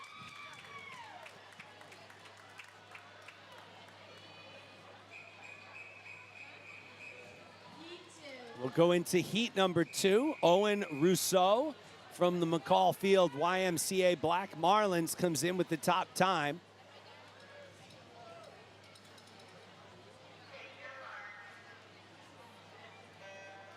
In lane 1, Anthony Baroshapov. Good start in lane 3 down at the bottom of your screen. Tristan Proctor. 4, Eddie Sturgeon. The starts in these 25s with the 8 and unders are always fun to see because since they're just starting out their swimming careers, it's hard for them to get a good explosion off the block. So it's really fun to see when someone gets a really good start. Yeah, in lane number 2, Caffrey Cook Ennis will take this one in a 26:93. That's your new top time, defeating the previous heat, and that was a really good swim. Yes, very good swim as we'll move into our championship heat, where you'll find Will Cardozo from the Bluefins comes in with our top time, 22:16. Keep an eye on Thomas Caswell in lane 4 from Kent County Y. He comes in as the number 3 seed.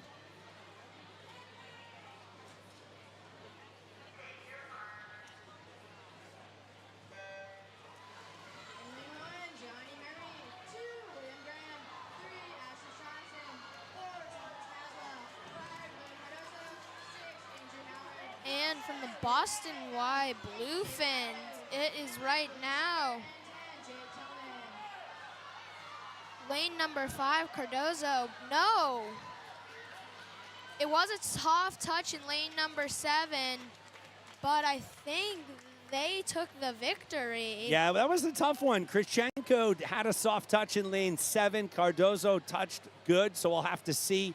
Hard to call. Yeah, very hard to call for that one, but now we'll move back into the 50s, and we'll have the girls 9 and 10 50-yard breaststroke.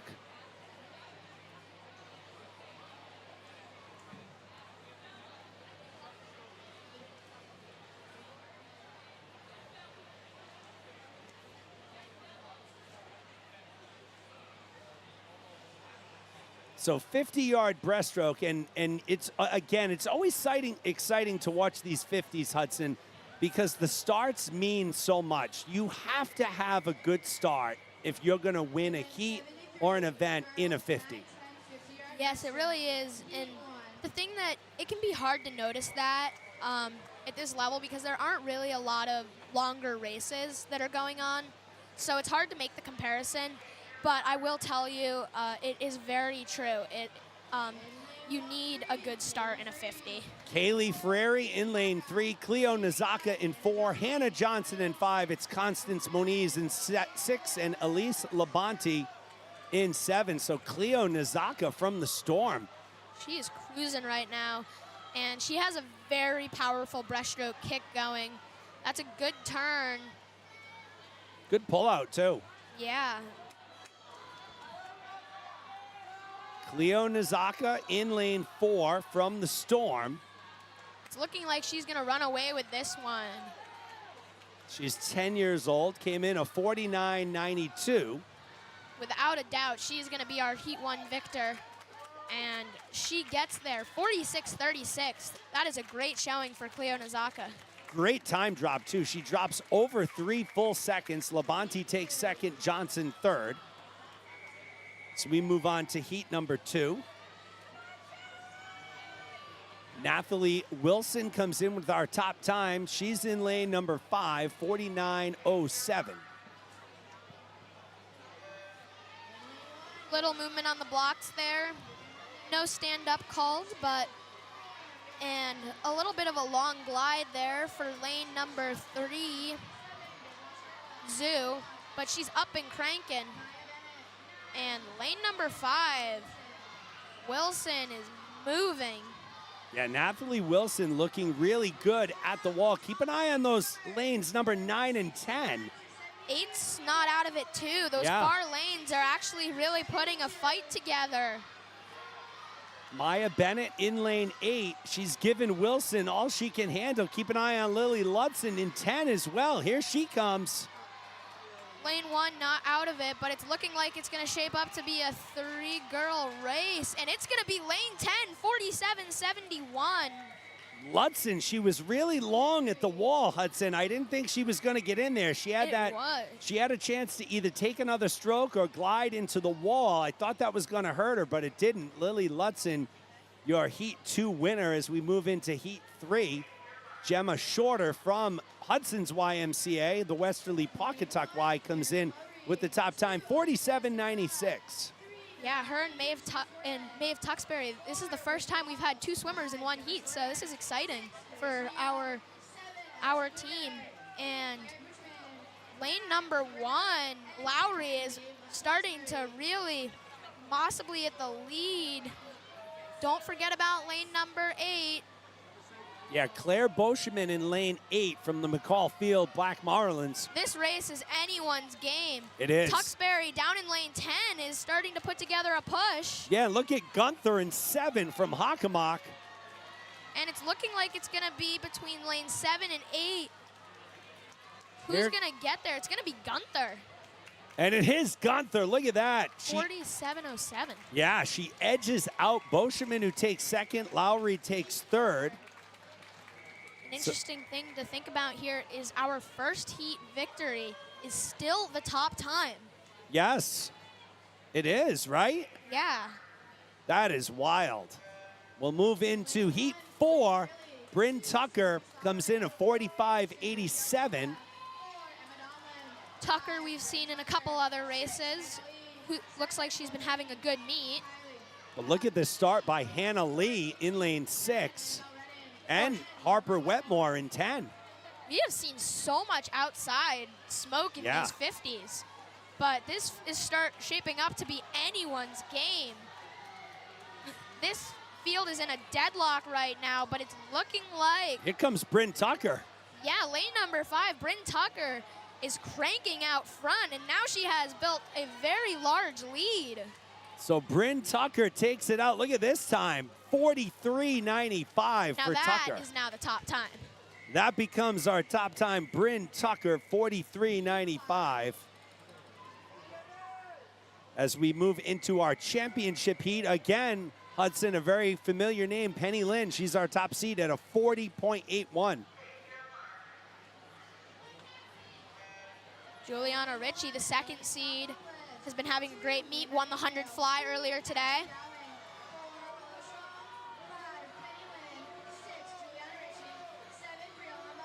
Penny Lynn cruising out front right now.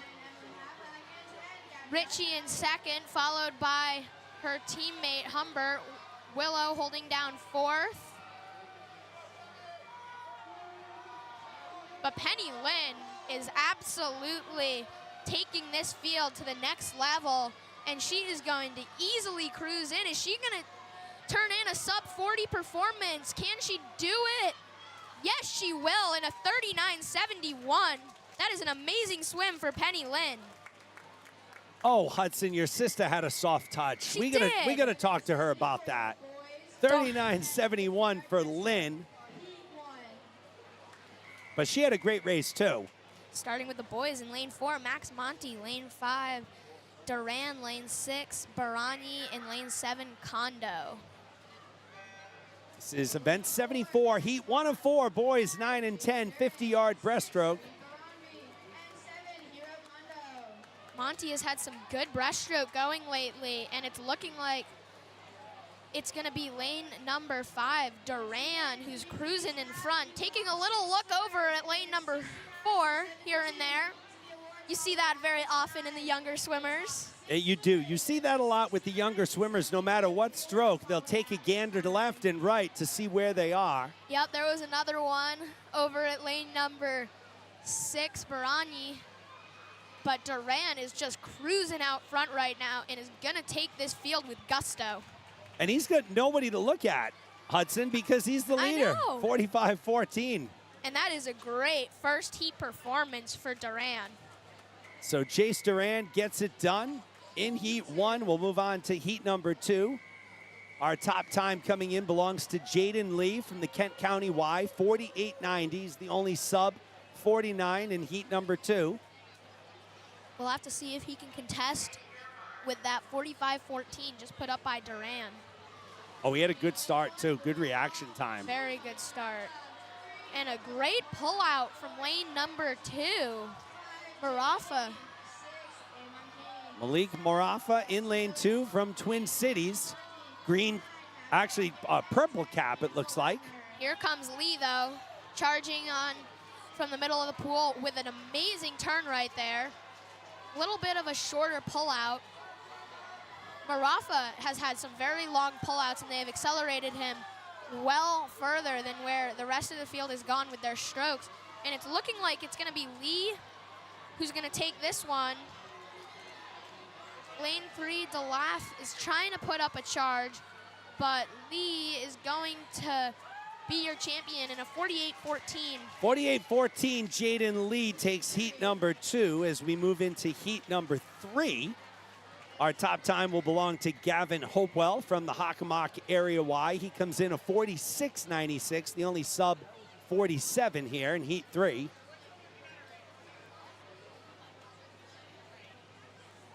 It's going to be interesting to see if someone in this heat can take a shot at Duran with that 45-14.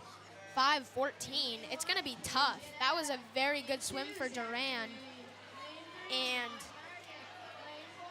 with the best of the start, it's Hopewell in lane 5. Yeah, Gavin Hopewell doing it with no cap.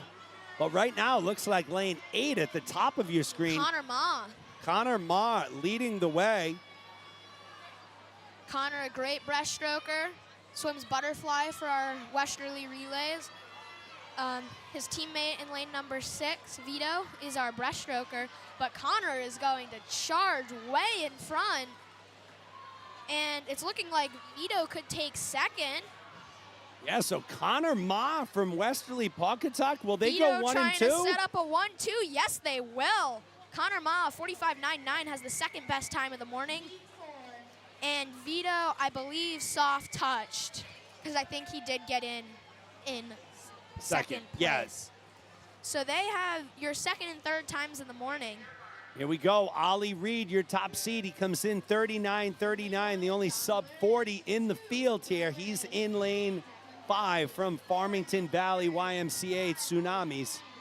Grady Ruan, the second seed out of lane 6, is the brother of one of a great 11-12 boys swimmer, Gavin Ruan, who was here yesterday, won a couple events. But Reed is charging in front right now. Yeah, look at Reed's tempo and pace. He really puts the foot on the gas. Remember that 45:14 is still the top time of the morning, but Reed is going to blow that out of the water with a 39:01. That might have been a 38, though, because of the soft touch. Yeah, it could have been for sure. And that was a very fast heat, folks. So nice job there as we move up. Well, going into awards now. So event 69 through 72.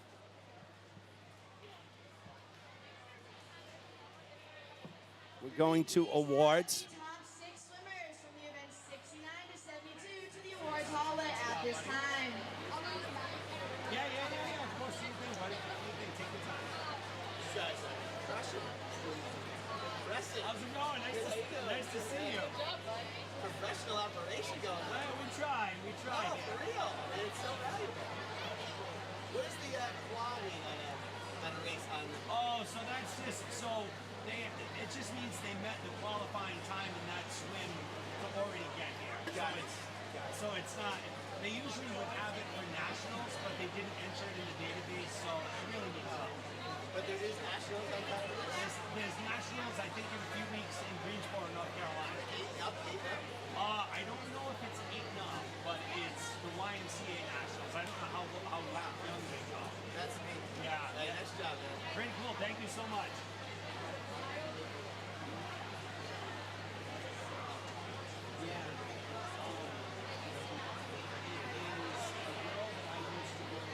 Now we will do the awards for event 69, girls 9, 10, 50 freestyle. In 6th place, Barbara Martinez Miranda from Greater Waterbury Y Barracudas. In 5th place, Catalina Molina from the YMCA of Central Massachusetts. In 4th place, Charlotte Hennings from the Newport County Wahoo Swimming.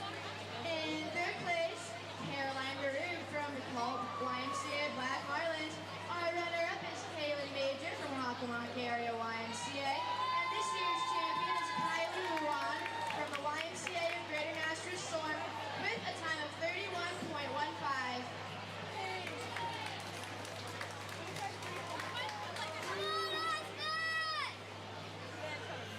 Next, we will present the awards for event 70, boys 9, 10, 50-yard freestyle.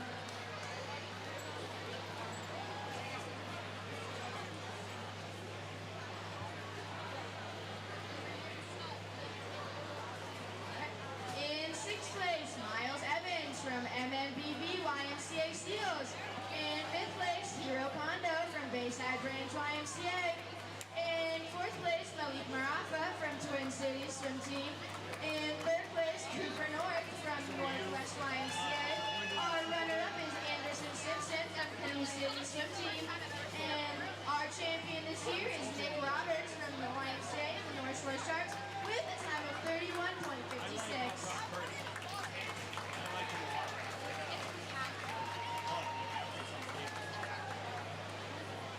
Next, we'll present awards for event 71, girls 8 and under, 25-yard breaststroke.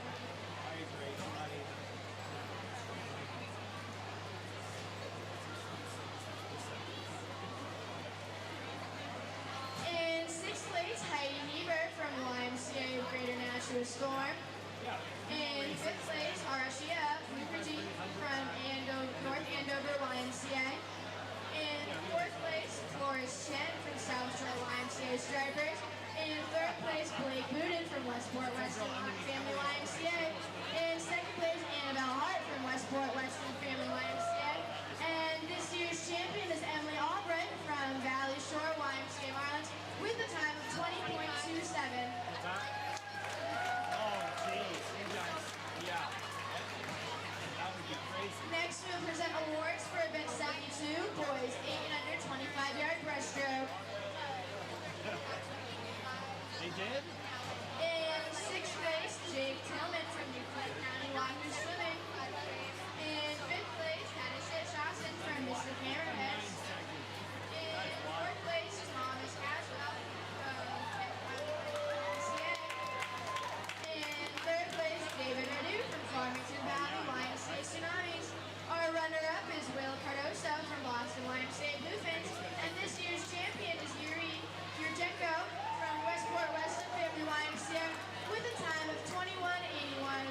Thank you, swimmers. And now we turn our attention back to the competition pool with event 75.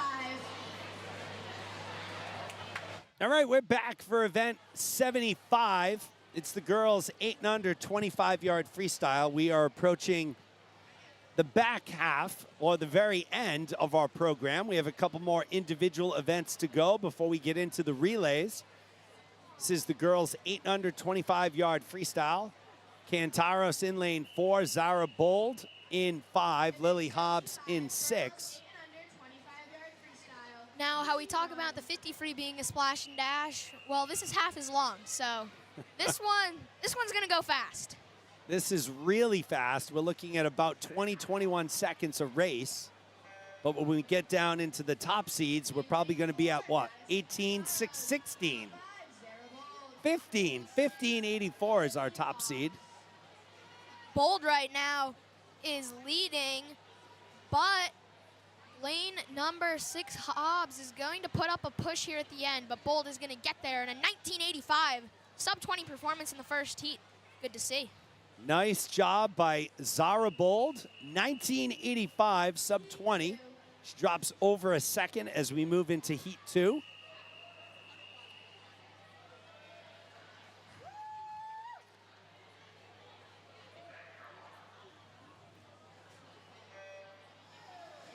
Evelyn Cardos comes in with the top time in lane 5, 20.30.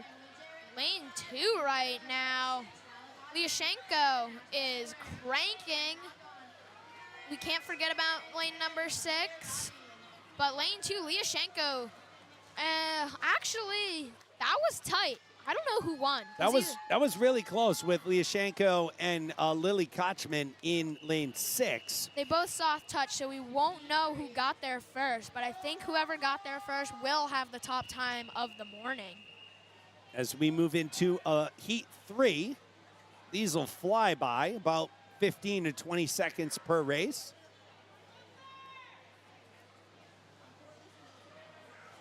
Oh, And everyone goes in. Stop. Boy. Oh, this poor girl. Oh, no. Oh, no. Oh, boy. So all sorts of chaos at the start. And unfortunately, they did not say stand up that time around. So is this going to be? I don't know what they're going to do here. It really depends. Since it's they might re-swim the race. It does depend. It's really the officials' call. They might re-swim the race, or unfortunately, a lot of the swimmers will get disqualified. But there is a chance that they'll re-swim that heat, which we definitely hope is what maybe at the end they decide on. Yeah, usually they'll wait till the end of this event and then re-swim the heat. So hopefully that is what the officials decide on. We don't have to have any DQs. Yeah, we'll see what happens here. We should be moving into heat 4. Not surprising that there's a slight pause here as they're trying to sort everything out. Yeah, a little bit of chaos down on the deck right now, Hudson. So we're going to see. Especially since there's some people from the previous heat who are now back behind their block. So they're like, are we going? Who's going? So looks like it's all sorted out and we're good to go. Heat 3. So they're going to re-swim heat 3. This is interesting. It doesn't look like all of heat 3 is down there. Okay, it looks like everyone's down there now. So that's good. They're going to re-swim it. Oh, actually, no, Hudson. This is heat 4. Oh. Yeah, this is heat 4. Yeah, I was surprised. I thought they'd wait till the end. So. Yeah. Oh, it looks like they're leading them across the bulkhead. It looks like they're going to re-swim it. So they will get a re-swim of heat 3. Right now, though. Lane number 5. Yeah, Mukherjee gets it Does done. not touch. She'll have the top time of the morning. Not a 21:32, folks. No, not a 21:32 for sure. Now we should go to heat 5, then 6, then maybe a re-swim of 3. This is heat 5. So about an 18 low is your top time right now. Yeah. Out of lane number 5. 5. Yep. And here we go again, going with the whistle. So what's going to happen there? That's They had not said take your marks yet, okay. so the swimmers are okay. It's only a false start if you go after they say take your marks. They were set too early, and the whistle, they thought, was the buzzer. Here we go. We're off and running. It looks like lane 5 is open. So our top seed for this heat isn't in the heat. Lane number 2 and lane number 4. It's looking like lane number 4, Patterson, coming into the touch, 16:86. Now that is your top time by quite a bit. That is a good top time. Hutton Patterson from Andover, North Andover, goes 16:86 as we move into our final heat.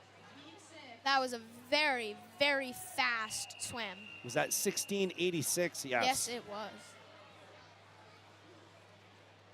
Our top seed here, Nora Lockwood, she comes in 15:84. Is this our last heat? Yes, this is our championship heat. Oh, a very good long underwater from lane number 3, Albrecht. But look at from Twin Cities swim team, Lockwood is motoring home in a 15:65. That is a great swim for Lockwood, and she'll be your champion in the girls 8 and under 25 freestyle. Yes, Nora Lockwood from Twin Cities gets it done. She will be our champion as we move into event 76. It's our boys 8 and under. Oh wait, are they going to swim heat 3 over now? It looks like the girls are behind the blocks. This is going to be interesting to see what they do. Yeah, it looks like the girls are behind the blocks. I don't know if they'll DQ the girls who went in the water and then re-swim the ones who didn't. Yeah, that's going to be interesting to see here. This is going to be very interesting. They could also wait till the end of the boys just to give them a little more rest and time to reset. Yeah, we're going to monitor these developments. It looks like one of the head officials, Bill Carline, is going from block to block to make sure the proper person is in the proper lane. It looks the officiating team doing a great job trying to figure this out. So the best possible outcome can come for our swimmers. And it's really great to see. The officials definitely don't want to DQ these 8 and unders. Yeah, I mean, you always want these kids to get the benefit of the doubt all the time. The benefit of the doubt should always go to the swimmer. I mean, obviously, rules are rules, and we have to follow the rules, right? Or else Yes. it would be a little bit of chaos, but we're hoping. And it is looking like a re-swim is going to happen. It looks like we have a heat of girls first behind the blocks as the officials work to get this set to go. And it looks like they're wrapping up their progress. And here we go. We do get a re-swim of girls heat 3. Top time 15:65 from Lockwood in the previous heat. Let's see if anyone can challenge that.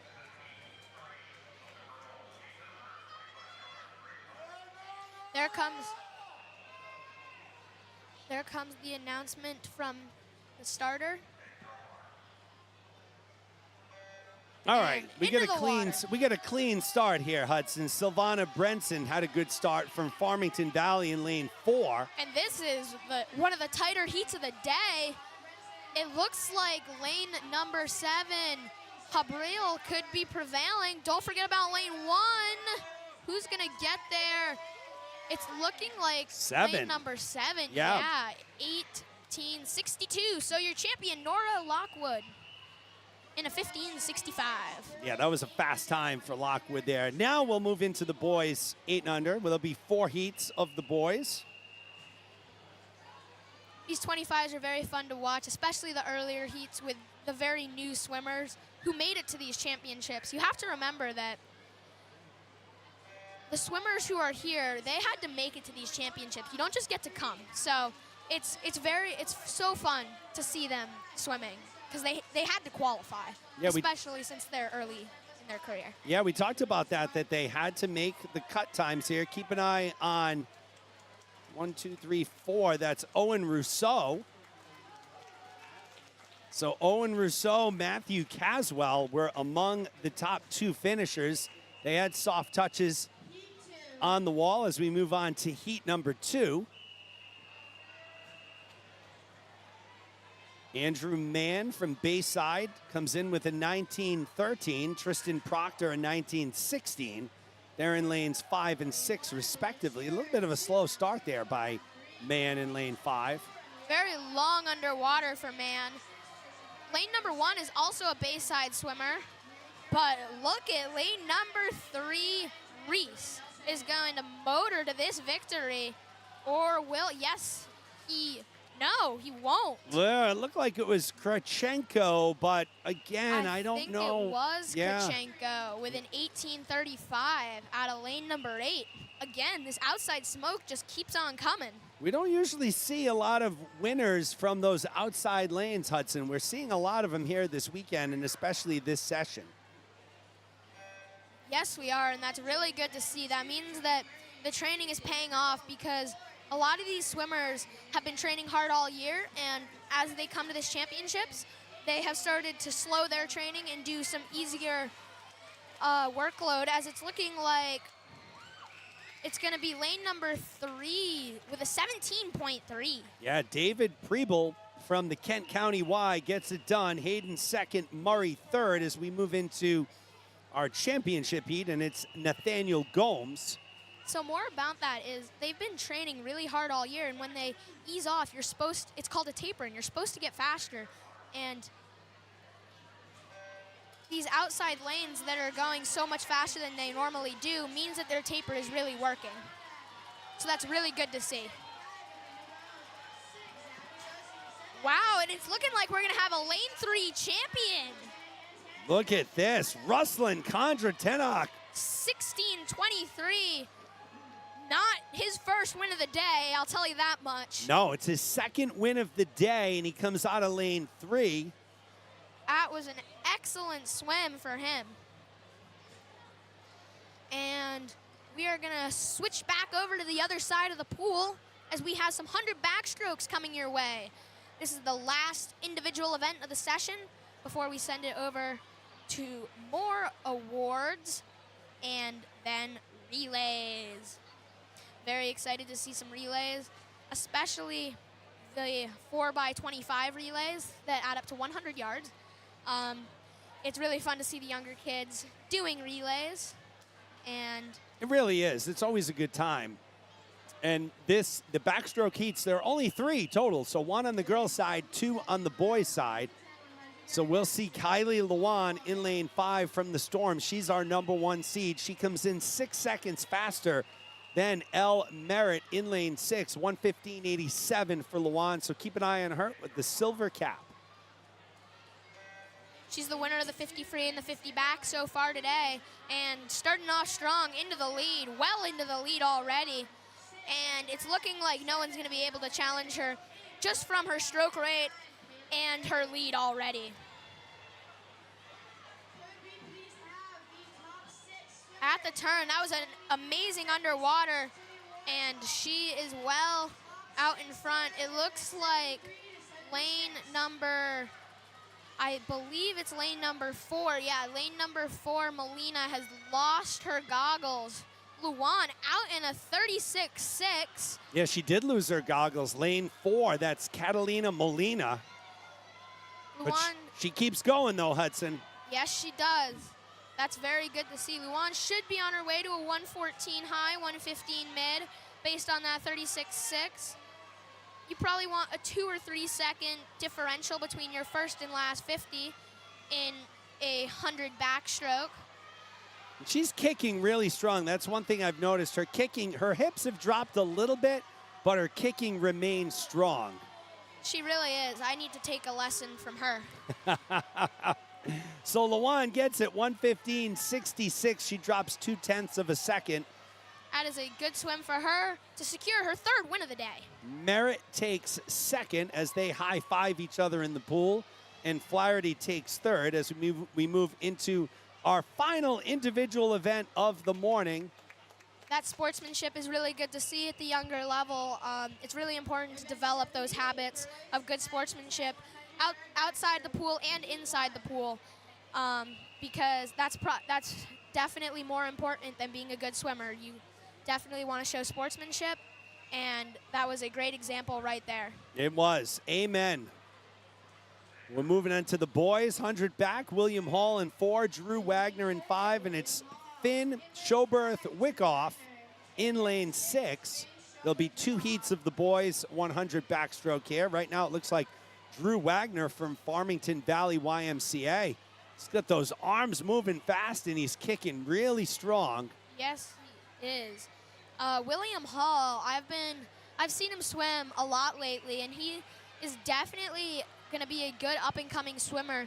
He's been improving drastically since he started swimming a couple years ago, and it's been really fun to watch his progress so far. I think he's from the Gleason Family YMCA. Yes, he is. And Wagner right there is out in a 42.13. He's 4 seconds ahead of Hall. Another good thing I've been seeing in the world of New England swimming lately is every year the times have gotten faster. Like, the times from when I was at our championships last year are now faster this year, and my times were faster than the previous year. So every year it's been getting faster, and you can see, looking at all the 9-year-olds at this championships, that it's going to be another fast year next year, and that's really good to see. That's going to show that there's a lot of swimming depth in New England, which you definitely want. Yeah, it's good for the sport, right? It's good for the sport. It's good for the older kids because they're getting pushed continuously as you watch Wagner finish up there in lane 5. Hudson, did you swim at the 11 to 14 age groups? I did, yes. And very fast meet. Yes, it's a very fast meet, and a lot of the swimmers there, I'm on the younger end, and I was also at the 10 and under age groups when I was on the older end last year, and I'm watching them. They're going 2 or 3 seconds faster than what I did to do well at that championships. So that's really, really good to see. As we have Aaron Tong, who was one of the top kids at that 10 and under championships a couple weekends ago, and he's going to be your top seed in this 100 back. Yeah, by 8 seconds. So keep an eye on his start. It looked like he had some movement there on the wall. And another great underwater. I have really noticed a theme with him lately. His kick and his underwaters are really just incredible, and it really propels him, and he has a great stroke rate going, and this is really good to see. In his 50 fly earlier as well, he broke 30. That was awesome, and he's been swimming well lately, so it's great to see. How about those turns and his underwaters? The depth that he's getting on those underwaters. Maybe not this one, but actually good underwater there as well. Out in a 33.5, and yeah, his underwaters, they're just incredible. I'd say he's on pace for sub 110 here. I don't know what his best time is, but it's looking like he's having a good swim. Yeah, 109.9, that's his entry time, so we can only assume that's his best time. He's going to beat that. He's going to beat that pretty easily. And coming into the final 15 here, he is going to easily cruise to victory, and definitely faster than a 109.9. 108.8, so he drops over 1 second. And his margin there, 2.03 seconds. That is a great margin of differential between your first and last 50s. Yeah, great job there by Tong. And he takes the field by an entire 10 seconds, so. Yeah, McLaughlin takes second, Chan takes third, and now, Hudson, we're done with our individual events. We only have a few relays to go. We'll start off with the girl. Oh, wait, I think we're going to do awards. Yes, we have awards and then some relays. So we'll head down to Kara Wilson for awards for events 73 through 76. Could the top 6 swimmers in events 73 through 76 please go to the awards hall? Have fun? You like it? So what do you do on your website? Talk to me about your website.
Sir, did you? Thank you. Thank you.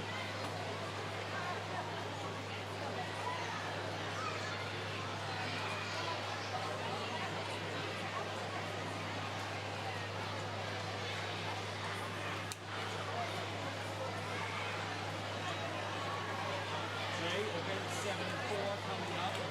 Lawrence. So what are you doing this summer? Are you looking forward to summer vacation from school? What do you do? You guys go anywhere? Do you go to any camps? Or what do you do? I love it. It's kind of a bummer when you're out of it, right? Next, we'll present awards for event 74, boys 9 to 10, 50-yard breaststroke. In 6th place, Jay Sturton from the Cranston YMCA Marlins. In 5th place, Johnny Crossing from the Northwest YMCA. In 4th place, Nick Roberts from the YMCA of the North Shore Sharks. In 3rd place, Declan Kelly from Kent County Branch YMCA. Our runner-up is Grammy Ruan from South Shore YMCA Strikers. And this year's champion is Ollie Reed from Farmington Valley YMCA Tsunamis with a time of 39.01. Nice. Yeah, our first snowboard speed is like 2 weeks. No, 3 weeks. Could the coach of Hockomock Area YMCA Lightning please come to the admin table? The coach from Hockomock Area YMCA to the admin table. I think there's 1 in May and maybe 2. Next, we will present awards for event 75, girls 8 and under 25-yard freestyle. In 6th place, Emily Albright from Valley Shore YMCA Marlins. In 5th place, Cotton Patterson from North Andover YMCA.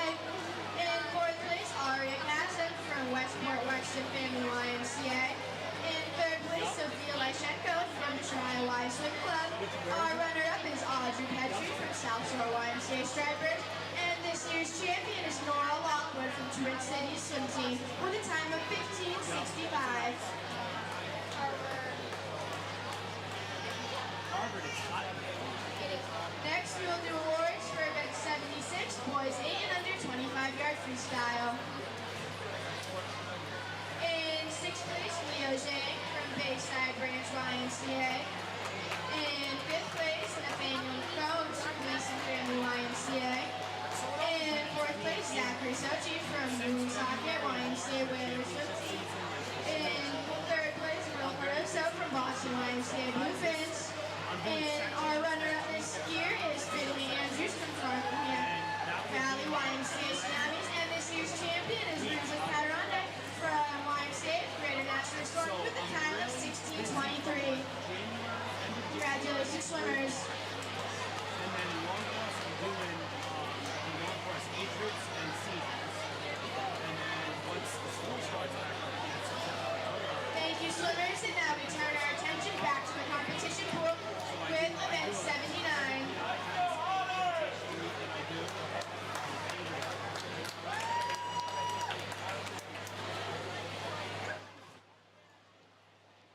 So we are moving on to our relays. And yep, I got the names for all so the one in bold, that's who's going to be in the water first. And then as the other ones go in the water, they turn to bold on the screen. So we got the Tritons in lane 3, Twin Cities in 4, Kent County in 5, the Storm in 6, New Bedford Hurricanes in 7, and the Hale Riptides are in lane 8. The top time coming in belongs to the Kent County branch, YMCA 123.77. They'll send O'Donnell, Saratasava, Roy, and Herzog out there. And these are quick ones, Hudson. This is 25s each person. Boom, boom, boom, boom. I expect Twin Cities to be out very fast as they have the 25 free champion who did it in a 15:65 leading off. Yeah, Lockwood, we just saw her on the podium. So she goes right from the podium over to the blocks as she will be the leadoff swimmer in lane 4 for Twin Cities. And I see she's there ready to go. It's going to be interesting because usually if one of your faster swimmers or your fastest swimmers at the front, it's usually because they're going for some type of split for something. Because usually you'd put your fastest swimmer at the end. But it could just be a team strategy. You never know. Yeah, you know, there's a lot of strategies going on with these relays. Where you put your fastest swimmers, again, in the mixed relays, is always a question of where do you put your boys versus your girls, right? Yeah. You know, a lot of teams, they'll front load the boys to try and build up a lead, but then it'll come back and hurt them at the very end. Sometime they'll mix it in, you know, girl, boy, girl, boy. That's what I like personally. Yeah, I like that as well. So we'll see what happens here. Again, Nora Lockwood. Oh, she had a really late start there. She did. But look at how great she enters the water. I mean, and she is way in front. she had a really slow start, reaction time. So Lockwood will turn it over to Marafa. She does about a 15 high. And Marafa is into the water. Sometimes in the 8 and unders, some of the starts don't exactly look like dives. They might look like cannonballs every once in a while, but You do see that. Marafa will turn it over to Burt. it's always fun just because they're still learning how to swim and it competitively. They know how to swim, but competitively, and it's awesome to see. Kent County now catching up a little bit. They are really trying to make a charge here. Roy running down Burt here on this third leg, and that's another thing about relays is how good your third swimmer is.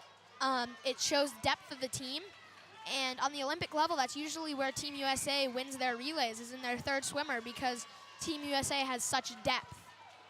And Kent County, as their anchor, Herzog, is going to cruise into the finish. They're going to win it Soft touch.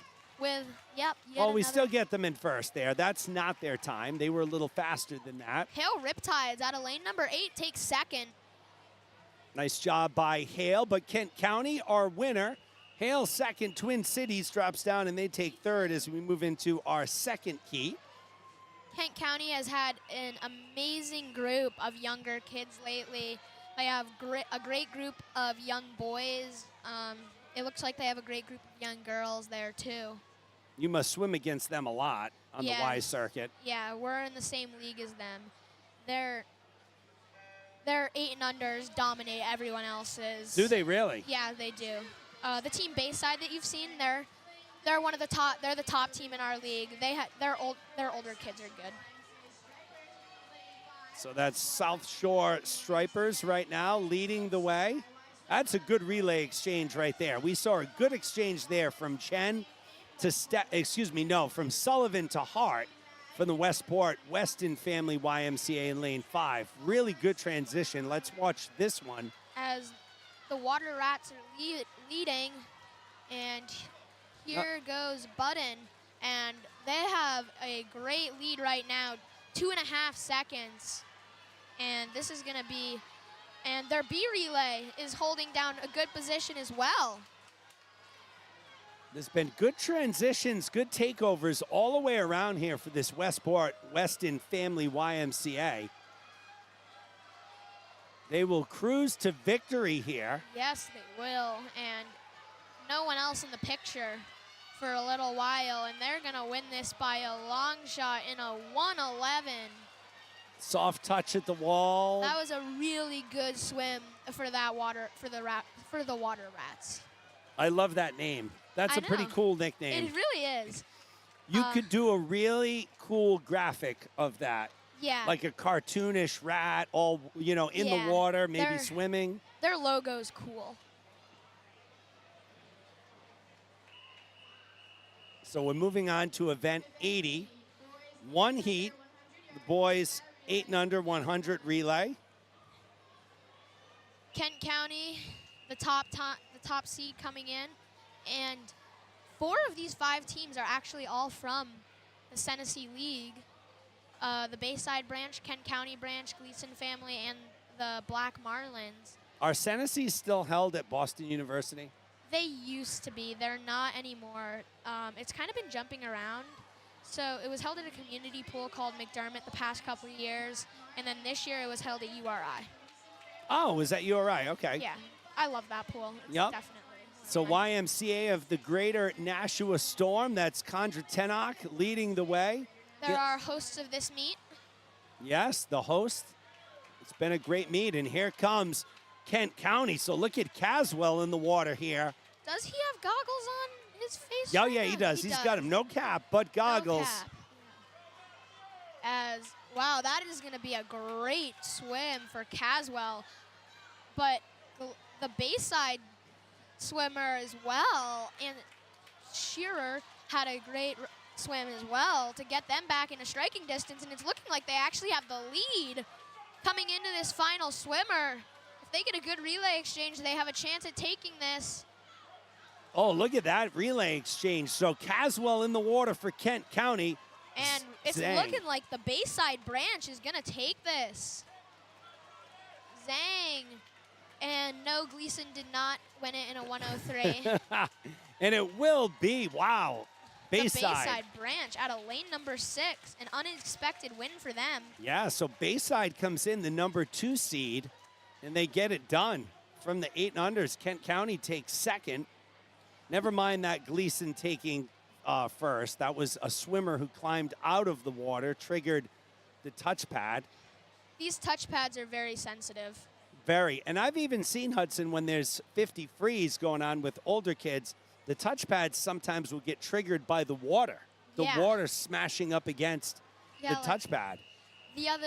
Yesterday, a girl on my team thought she got a 21.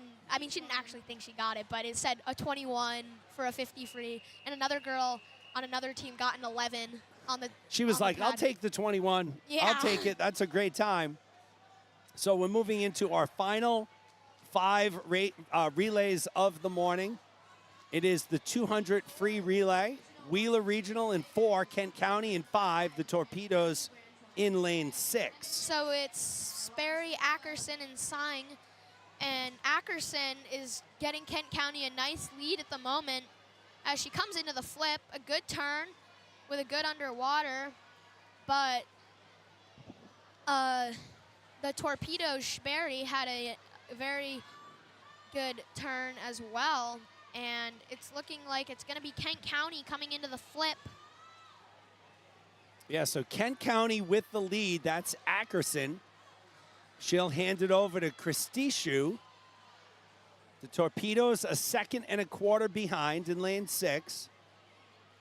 So they're right there in the mix. This is not over yet. No. Not even close. But Kent County is starting to build a sustainable lead.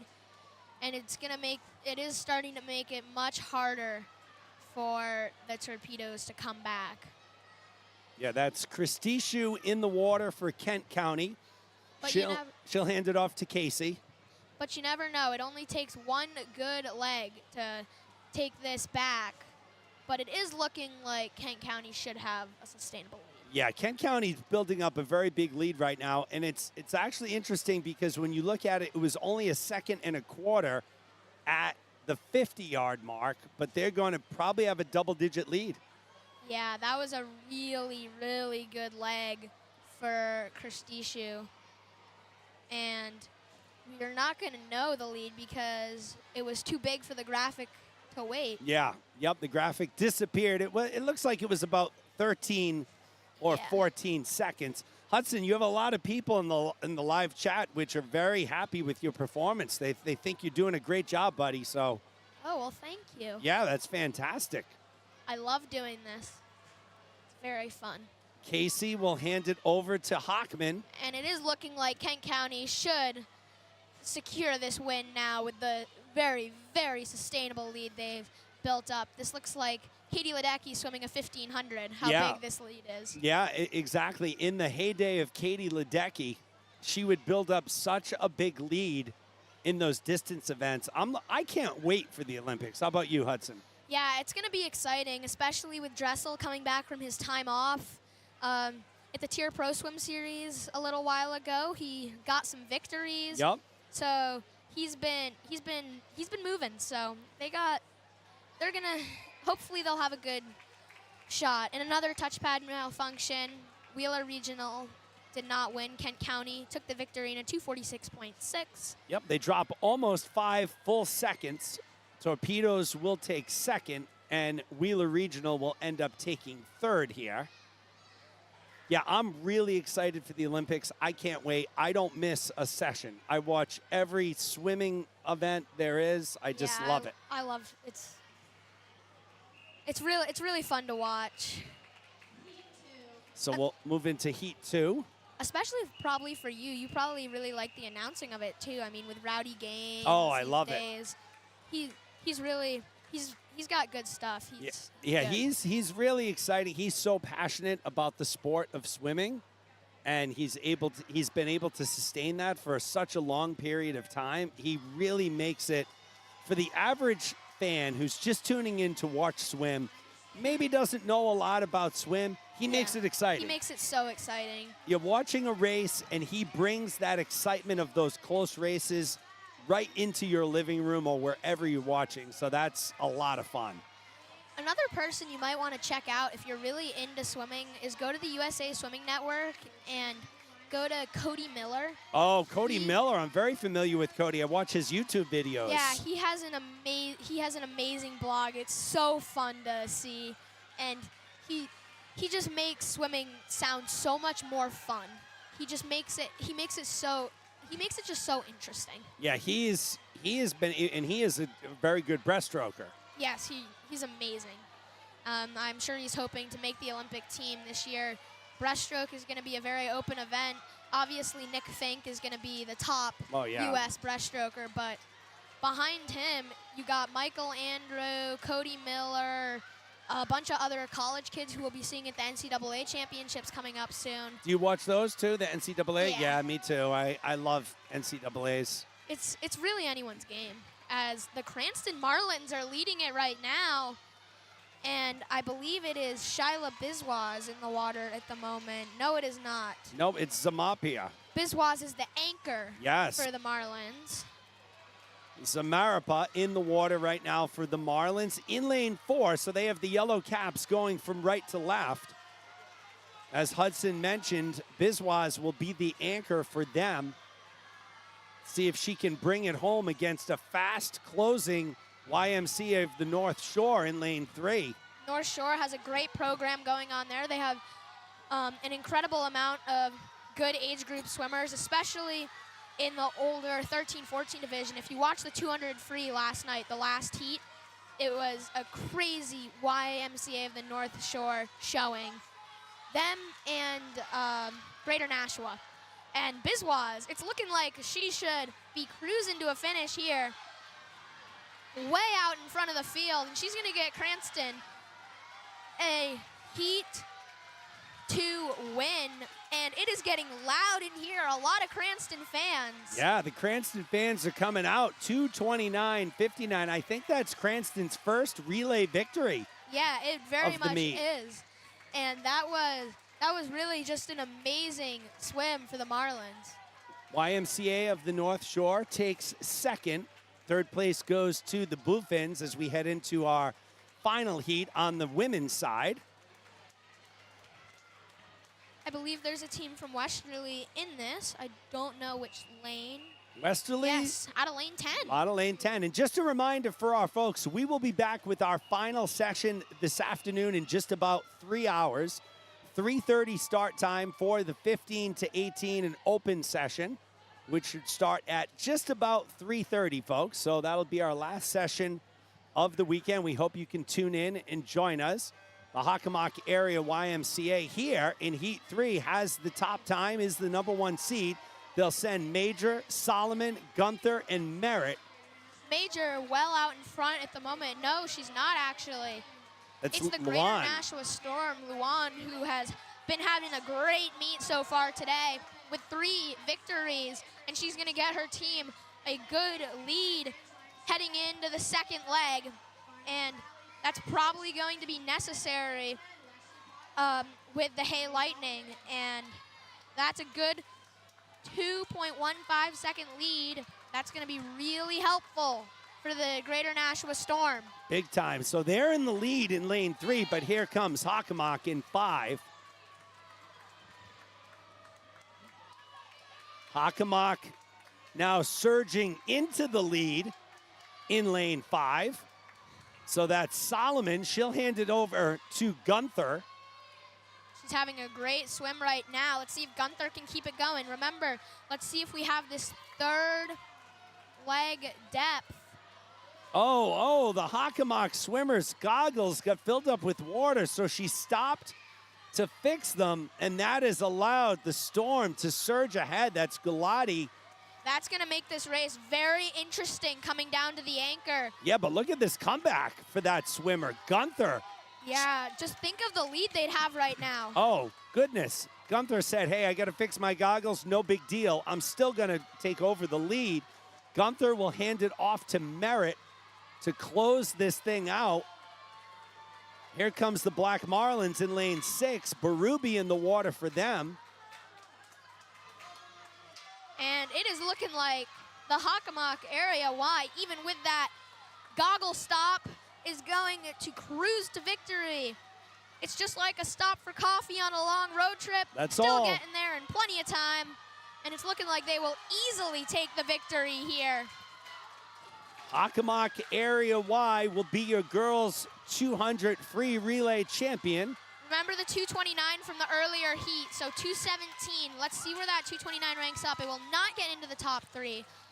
So first goes to the Hockomock Area Y, followed by the Holyoke Vikings and McCall Y. And Hudson, that takes us to our final 2 swims of the morning. Yes, it does. It's the boys 200 free relay. There'll be 3 teams in the first heat. And then we'll close it out with a full pool. The Wheeler Regional Tiger Sharks in lane 6. Torpedoes in 5. The Tritons in 4.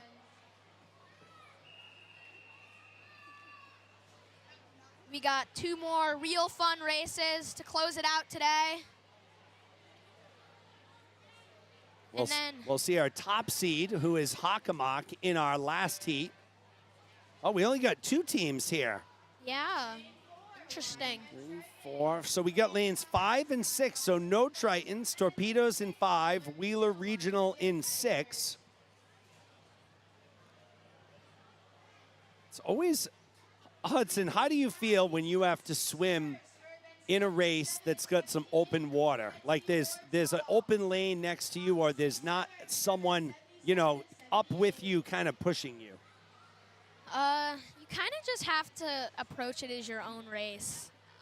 It's kind of fun to do sometimes because it's a little like a time trial, but it can also be hard to not have anyone to push you. But I think it's kind of fun sometimes. It really depends on the race, though. Like a 50 free, it's okay. I don't think I'd want to swim a 1650 alone.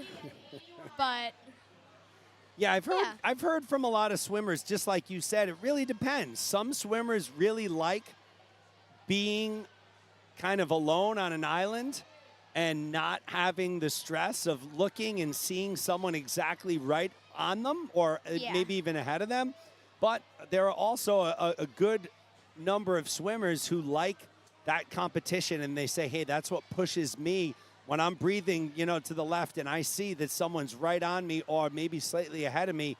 That kind of gives me that extra juice to dig down a little deeper to find out what I can do. And I really like to hear that because that's really good in the world of swimming. We, especially for people as they're going to get to higher levels and teams. Like even on a national team many years out, you want to have teammates who want competition and wanna compete and wanna have to fight to win. So that's really good to hear. Absolutely. The Torpedoes looking to close it out here with Davidson in the water.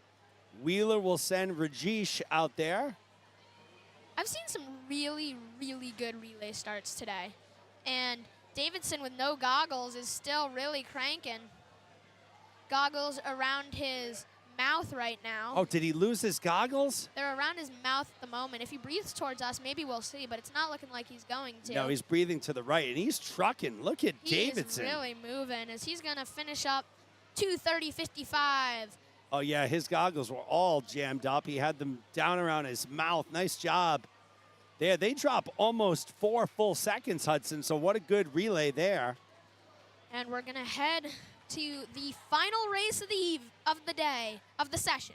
We still have another session coming later. Yeah, final race of the morning. It's been a great 10 and under session. This session has been viewed so far almost 3,000 times. At one point, we had well over 320 viewers concurrently.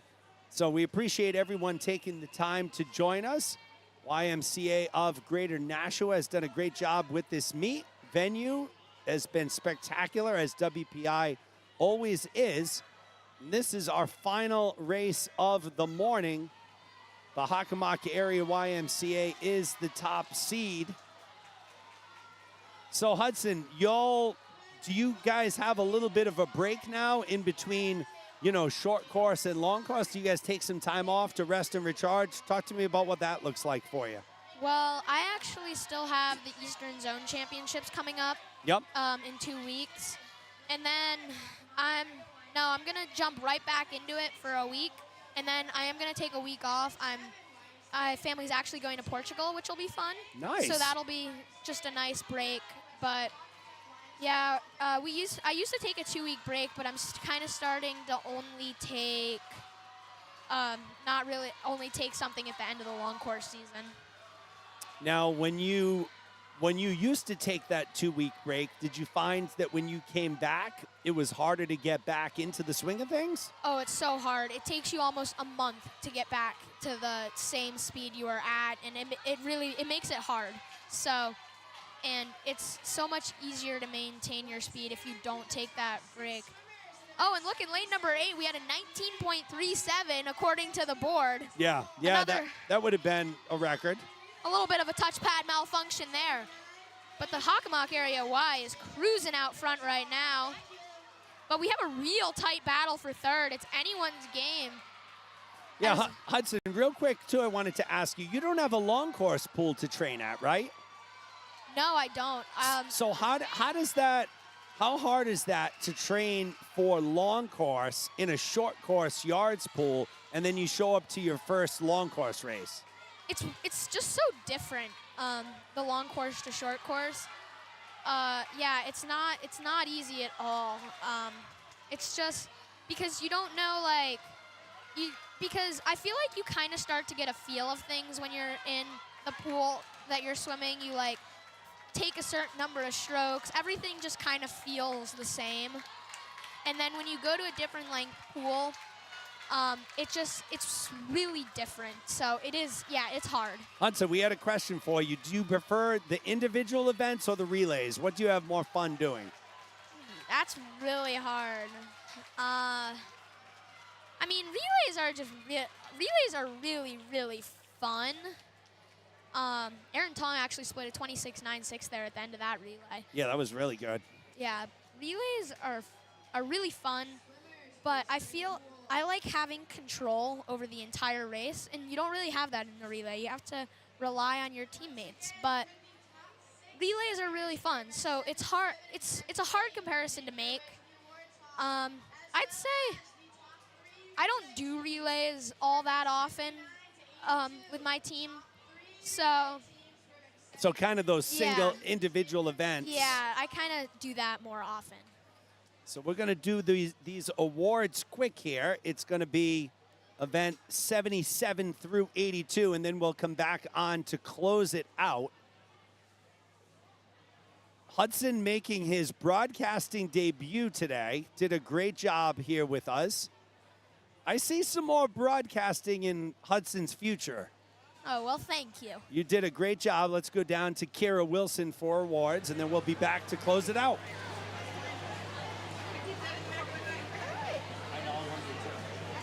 We're going to close it out. Well, I'll let you say a couple words at the end. You did a great job. Nice work, buddy. Great job. Glad that you came over and volunteered. You know, it certainly makes it a lot more fun. And it keeps it for the audience, especially when it's a long. You know, this was a long session. So hearing one voice for a long period of time sometimes gets boring. So hearing another voice. Once again, for the top 3 relay teams, for events 79 to 82, please make their way to the awards hall. Yeah, that's right. Yep. YMCA of Greater Nashville. We'll begin our awards ceremony with event 77, the girls 9, 10, 100-yard backstroke.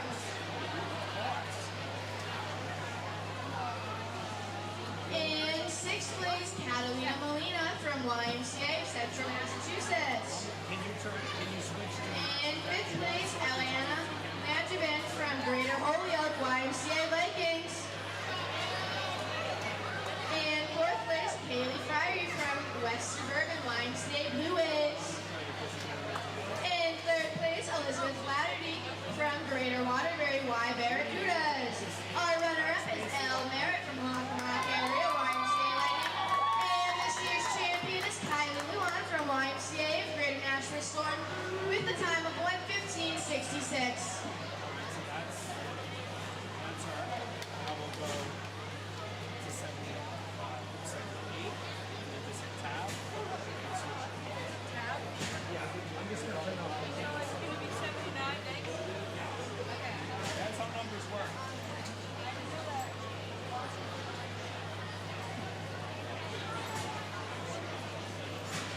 Next, we'll present awards for event 78, boys 9, 10, 100-yard backstroke. In 6th place, Drew Wagner from Farmington Valley YMCA Tsunamis. In 5th place, Luca Lewis from Kent County Branch YMCA. In 4th place, Nicholas Cucinelli from Wallingford YMCA Dolphins. In 3rd place, Cooper North from Northwest YMCA.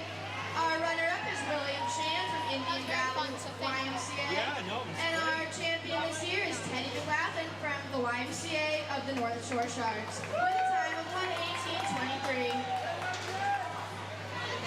gonna put the mouse on there, so it's.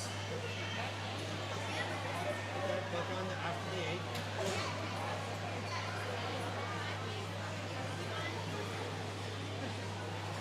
There you go.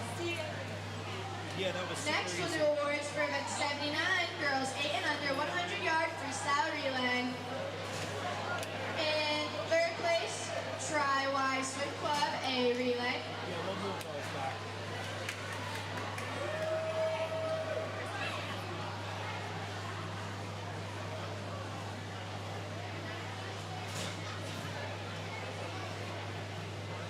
And in 2nd place, South Shore YMCA Stripers A relay.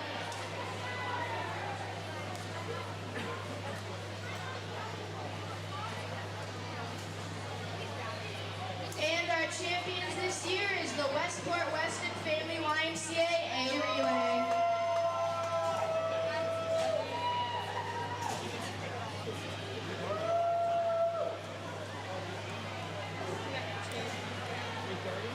Next, we'll do awards for event 80, boys 8 and under 25-yard freestyle relay.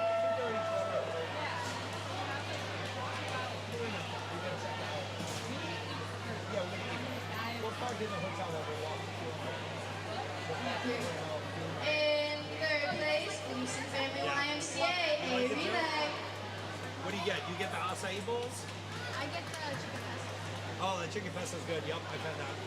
Not the hotel that we're at. We stay there.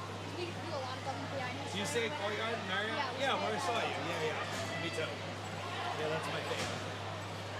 In 2nd place, Kent County Branch YMCA A relay. Oh, what are we looking at? That 80? Let's see.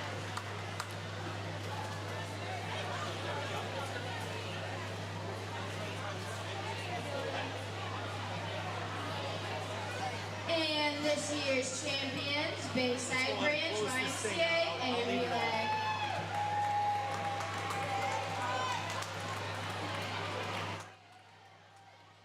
So that is a wrap on our 10 and under session here from the YMCA of New England. Hudson, did you have a great time doing this or what? Yeah, it was really fun. Thank you very much for having me today, and I very much enjoyed doing this with you. What was your favorite part of this? I think just us working together, watching all the amazing swimming. This is a good vantage point too. It's awesome. Yeah, It's awesome. really So nice. So you did a great job, Hudson. So, folks, for the last time, alongside Hudson Schoen and Avery Abreu, I'm Jeremy Abreu. We'll be back at 3:30 for the afternoon session. It's the 15 to 18s. But for the last time from WPI, we hope you have a great afternoon. Thank you for tuning in, and Hudson and I will catch you next time. Take care.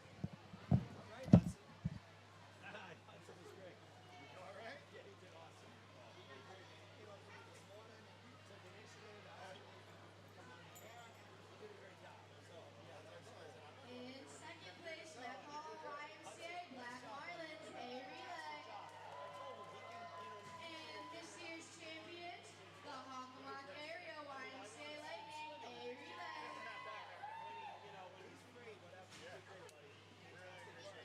Absolutely. Take care. Have a great day. Bye, Hudson. Nice work. Oh, I was? Oh, is it fixed now? Is that what we did?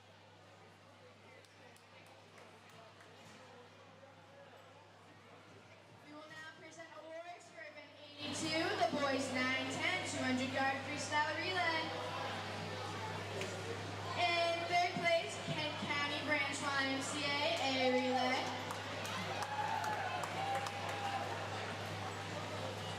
In second place, Greater Holyoke YMCA Viking, a relay. And this year's champions, Hockomock Area YMCA Lightning, a relay. Congratulations, swimmers.